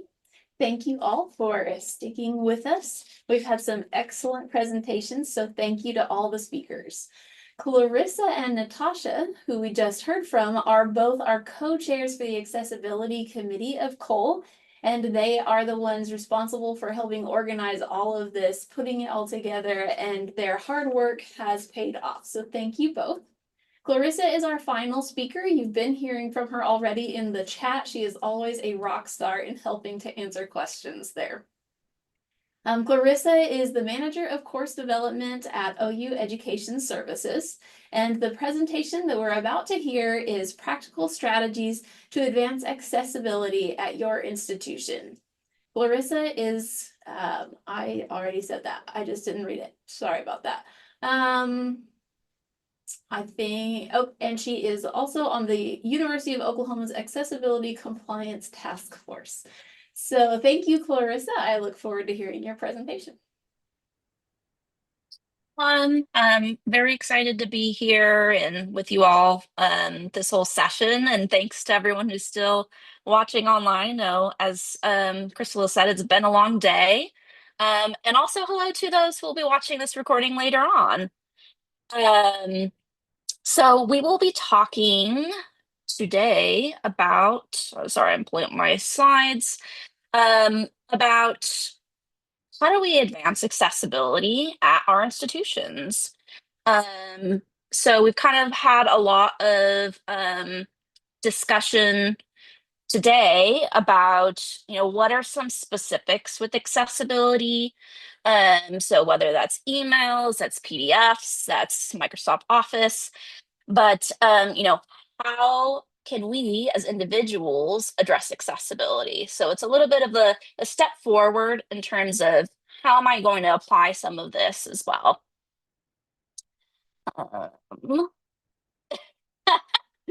Sorry. Also, I would say too, feel free to stop me if there's any questions that are kind of urgent questions. We'll have time for Q&A at the end as well. And then we do have an activity as well. So in this session, we'll be talking about a framework in terms of layers of influence. So how can we influence ourselves in terms of our knowledge of accessibility courses that we're either involved in or work with, the programs that we're involved in our institution, and also our state and nation as well. So while I say we're going to talk about how we're going to influence things at our institution, all of these really work together as well to really make that change and affect that change. We'll also have an activity, so please stick around for that because it will be related to the assessment as well in terms of how do we apply this framework to our own work on our own lives as well. So as I mentioned, here's the kind of framework that we'll be using as an organizational structure throughout this presentation. We'll start off with individual and then I work our way up to the nation as well. So post in the chat of those layers of influence. I know we haven't really gone over them yet, but what do you feel most comfortable right now to be able to affect change in, whether that's yourself as an individual, the courses, program you're working with, the institution you work at, maybe that's Oklahoma through COLE or our nation as well.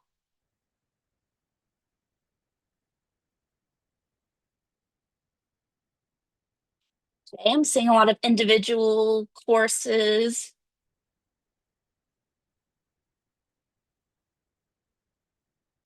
Some national ones as well.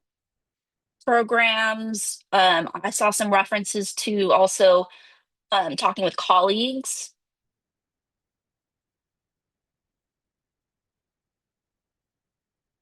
Yeah, so there's a lot of really great ways that, and you're welcome to keep posting in the chat. But there's a lot of great ways that we can become involved. And I think part of this session, I just want to help us kind of think of maybe some that we hadn't thought about before. And just create some ideas as well. So starting off with first that kind of micro level we've got individuals, we have those courses. It sounded like from the chat that this is something that's probably pretty familiar with you, in terms of what you're able to influence. So I do hope that there's some here that maybe you haven't thought about yet. So one thing is kind of what you're doing right now, right? So professional development or training. This can also just involve some basic awareness about accessibility. Like no one's expecting people to become like a whole digital accessibility specialist. Really what's important to know, what are those concepts about accessibility? What is it that matters? How does it impact our students or the people that we work with? And there's lots of resources that are available for free. We got some through Cole. We'll talk about that later. But also even things like Oklahoma Able Tech, as Adam was saying earlier.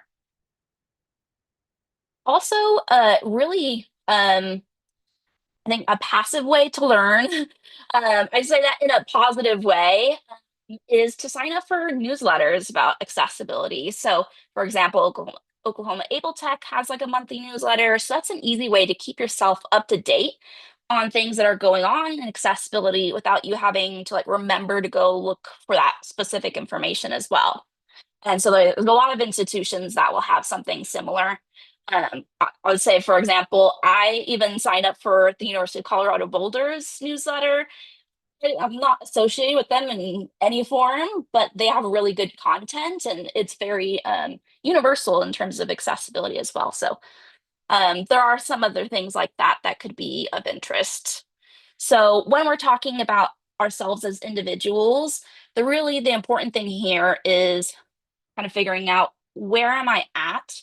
What do I need to know? And how am I going to stay up to date? I didn't really go into it here, but if you are more of someone who needs to be an advanced user, there are like accessibility certifications. So think of things more like if you're a web developer, that might be something that you want to consider. When we're talking about courses, I would say this is going to be a bit institution specific, but in general, there are accessibility checkers that you could use to, as a starting point, try to figure out how accessible is my course, how accessible is the files that we're using. So we've talked a lot today about some of those built-in accessibility features, whether that's PDFs, Microsoft Office. We talked about that with emails just before this. And so this can be a really great way to see what I need to pay attention to in those files and in our courses. And as I said, every institution will be a little different because it depends on what learning management system you're using, what types of files are you using, and all of that. And I will say this slide, I'm not saying everyone needs to be using Quality Matters. One thing that's important to keep in mind is that there are quality standards in terms of things like accessibility. So, if your institution's already using something like Quality Matters, this can be a really great resource to consider in terms of there's a whole standard that's devoted to accessibility and how that's a metric of quality online education. So this can be a good resource if you want more of that bird's eye view of, is my course accessible? If your institution isn't using something like Quality Matters, there are other rubrics. So I have an example here, the Oscar rubric from SUNY. And in this one, actually, a lot of the standards are related to accessibility as well. So I think that that is something to kind of keep in mind as we're thinking, like, let's say we just built a course, does it meet some of these standards as well? This one's a lot of information. And the main takeaway from this slide, I think, is that when we're designing a course, whether we're an instructor, whether we're an instructional designer or another specialist that's involved, we want to be considering accessibility throughout that whole design process. So from the very beginning, are we using accessible tools? What resources are we including in our course? Making sure as we're building things like lectures, course materials, that those are accessible. And then, as we're teaching, is there anything else that I could do to improve this to make my course more accessible as well? We don't want to wait until the last minute and be like, oh no, my whole course is not accessible. So starting early is always better for that as well. So to kind of summarize with the courses, so thinking of some of those accessibility checkers, I didn't really devote a whole slide to it, but also a lot of things like Microsoft Office have built-in accessible templates. So for example, if you're using PowerPoint, using the built-in templates is way more accessible than if you were kind of handcrafting some of those slides, including concepts from those quality rubrics, thinking about how you're going to incorporate accessibility into your course design, and also just educating people as well. So whether that's educating your colleagues, educating students as well. So for example, an organization that really focuses on accessibility training for students is like Teach Access. So since accessibility is something that everyone is involved in, it's really important to make sure that others are aware of it as well. So next level, I think there was a few people who touched on this one as well in terms of programs in particular. So we will be talking about programs. We'll talk about some suggestions for at an institution scale. When we're talking about programs, if your institution has a more advanced accessibility plugin for their learning management system, this can be a really great way to assess that at scale. So we have an example from Blackboard Ally. And so in this case, it's looked at 10 courses, it's looked at almost 2,000 pieces of content, and there is a 66.3% score for accessibility. So this is something that can, as a whole, tell you just about how accessible is my program.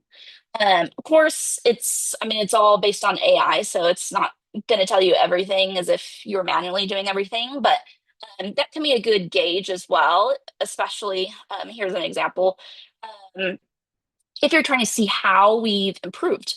So this is one that was shared with me as I collaborated with McLennan Community College that's in Waco, Texas. And so they actually share a digital accessibility tip of the month to their faculty and staff. So in this report, it will say something is like, our score for the month is 92% accessibility, which is great. Here's the number of times that students have used alternative formats. Here's how many files we've improved. And then in terms of areas that we still haven't quite gotten where we need to be, like we need to be focusing on increasing font size, for example.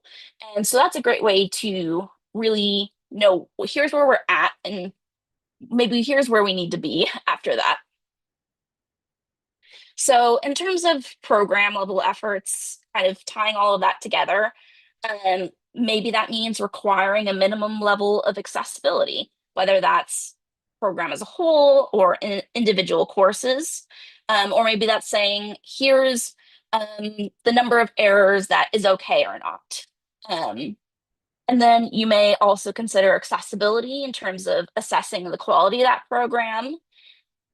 And let's say you're a Quality Matters institution, if you are wanting to pursue more certification, well, that means that in general, because the standards focus on accessibility, the program will be a lot more accessible because it is being assessed with those standards. And also just, as we were saying earlier, encouraging others to engage in the accessibility training, or also just sharing that awareness as well. I think in general, it's best not to assume that others know about accessibility. And there's always more that we can learn because there's always things changing with accessibility too. So to summarize the program section, in terms of, if you're an instructional designer, if you're a program director, some ways to really think about this is like, how can we shape our program policy to really address accessibility, to include that as a metric? How do we know that our program is accessible, and using some of those metrics that are involved as well? And just how can we embed that culture of accessibility as well? So in terms of institutions, this is going to be, I think, a bit broad in some ways. In general, most institutions have or should have a plan for accessibility. As we're kind of approaching this section, I will say that just because you don't know if there is one doesn't mean that there isn't one. It might be that people are working on it and just haven't necessarily publicized it yet. But I think one thing to keep in mind is, does my institution have one of those committees for ADA Title II or accessibility or a task force? If it doesn't, and it really doesn't, then I think that is something that, maybe you want to bring up to the right parties. But also, if there is such a committee, who is represented on that committee? So, do you have individuals from across campus? Do you have individuals, if there's multiple campuses, do you have someone representing from each of those campuses? And also, do you have faculty involved as well, right? And then for such a committee, what are the goals of this group? What are they trying to accomplish? Because the scale of accessibility is quite big for a whole institution.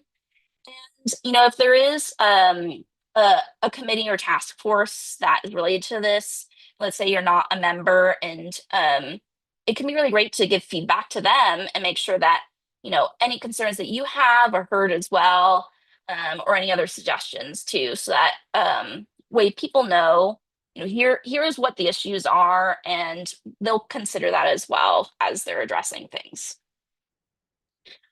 Also, I think it's in general important to know, what are the accessibility policies and procedures of my institution. When we're talking about things like ADA Title II, like, do those need to be revised at all? Is there any of that going on? And so that's something as well that can be involved with such a committee as we were talking about. And this part, I will say, is more for like if you were involved in one of those committees or might be in the future. But I think the important thing to know is that with something like accessibility on a scale of an institution, there needs to be some metric to find out, are we meeting our needs for accessibility? So this one's from WebAIM, which is a very big organization for accessibility. And I like that it's very simple. So I've included this one. It's got things like leadership vision, commitment to accessibility, planning and implementation, resources and supports, and assessment and continuous improvement. So a few different areas. There are others, which I won't go into a lot of depth.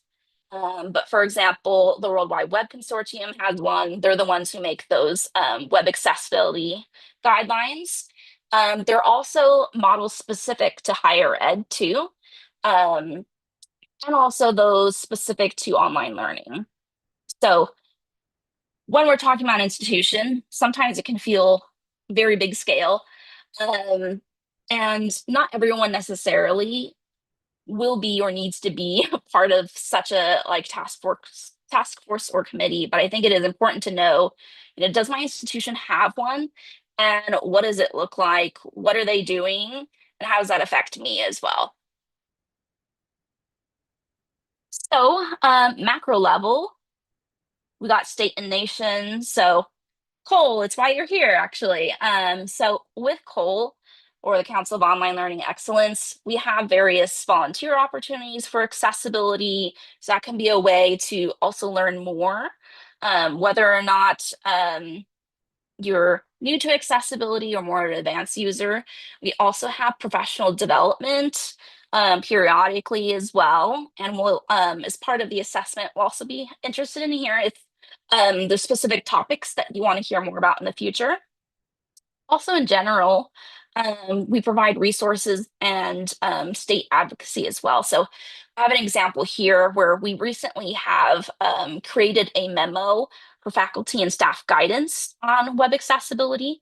So this particular document just explains in clear language, what is ADA Title II? what is expected of our institutions for accessibility? How does it apply to us? And kind of where do I go if I need to learn more about it as well? And I'll drop it in the chat later on.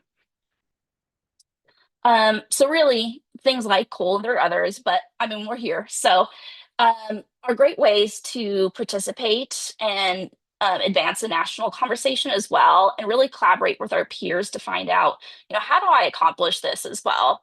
I think especially with accessibility, there's a lot of specialized questions that we also need to address.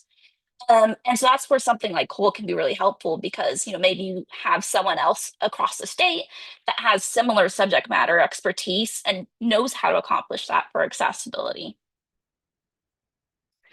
In terms of the nation, there are a lot of different resources. I just included some here that I've been involved in. So if your institution is an EDUCAUSE institutional member, they do have accessibility community groups. Even like I would say that one's more technical, but things like their instructional design or online learning community groups also are really great to ask questions about accessibility for advice. For the instructional designers in the room who are interested in accessibility, there is like a Slack community that could be of interest as well. And when we're talking about things like accessibility, it's really important to be aware of the different regulations going on. And if there's regulations that are related to accessibility, generally there are public comment periods. So that can be really helpful to have your voice heard there as well. So for example, when we're talking about ADA Title II in 2023, that's when there was a national comment period for that as well.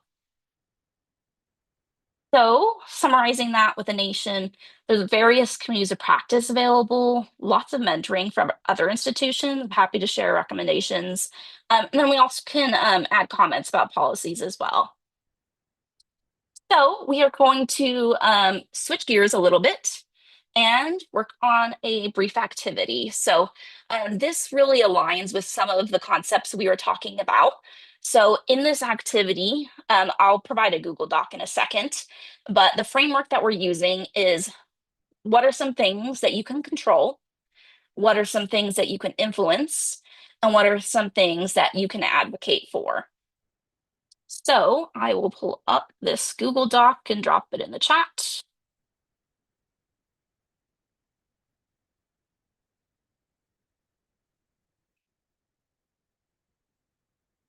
Okay. And you all got the link properly? I see people showing up. It looks like a yes. So what we're going to do is you're welcome to either unmute, and if you have ideas, I'll take them down. Otherwise, if you feel more comfortable typing, you can also just type them. And so we'll just go through the different sections together. So first we'll start off with the things that you can control. So that's things like courses, files, templates.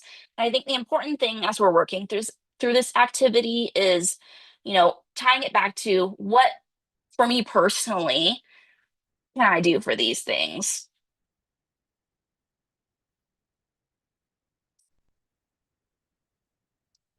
I'll go ahead and zoom in a bit too, in case anyone wants to read. Yes, so again, you're welcome to unmute if you want to say things aloud too as well. It is also okay if you'd rather just write them.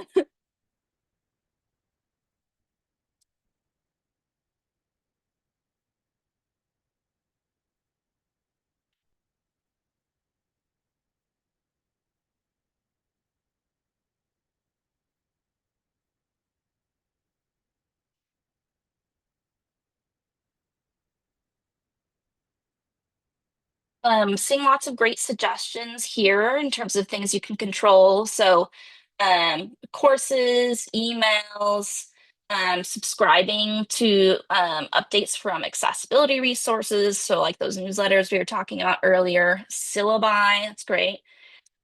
Social media posts, professional development emails, announcements. These are really great. Ooh, we already got people on the next one. Well, so we'll transition to the next one. So what are some things you can influence? So this might be team processes, maybe it's your colleagues, maybe it's whether or not we use a particular tool or technology.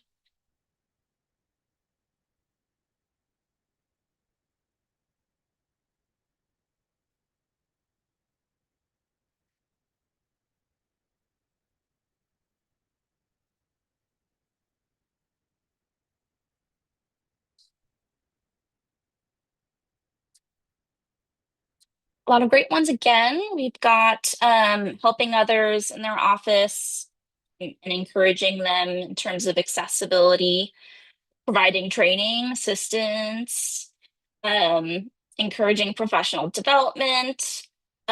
Great one in terms of department procedures for content creation, um, awareness, like the +1.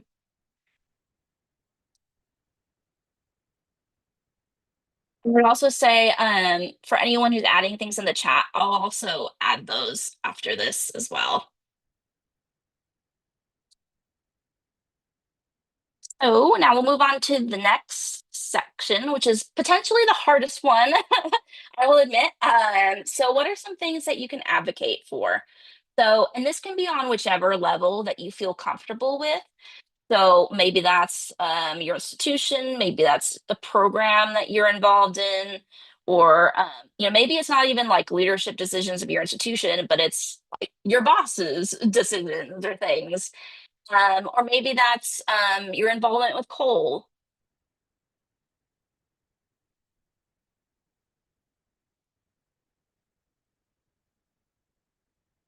Lots of great suggestions. What was the first one? Let's just item. For support in making courses more accessible, accessible signage, accessibility regarding vendors, environmental factors, funding for accessibility. That's a great one. Captioning is unfortunately expensive. Making sure the school website's ADA compliant, organization habits, the culture and atmosphere. So these were all really great, and I think that you're welcome to add more later on if you think about them too as inspiration. So I would also say that you're welcome to use this as a resource as you're filling out the assessment for today. Keep in mind the important thing here is how am I going to get involved in this, whether it's small scale or large scale. I think that sometimes we don't take that step back to think about, okay, what am I going to do next? So that is all that I have. So I'm happy to answer any questions.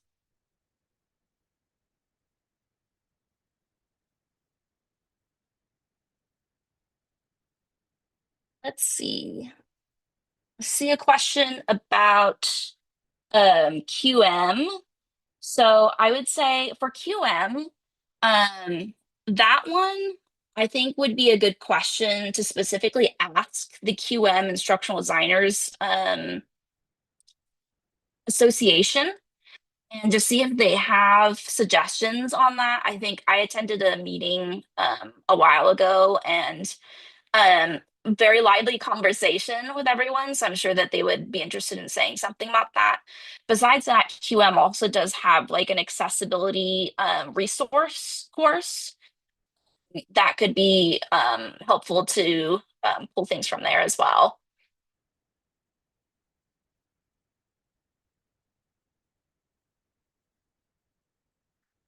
Any other questions?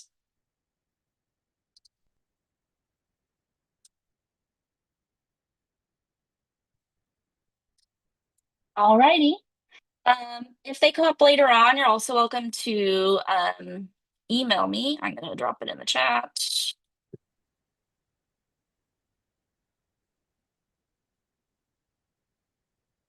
Yeah, there we go.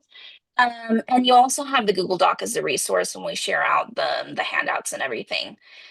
So with that, I will hand it back to Crystala or whoever, if it's not Crystala. No, thank you. Great job as always. And this concludes our session. So thank you everyone for attending.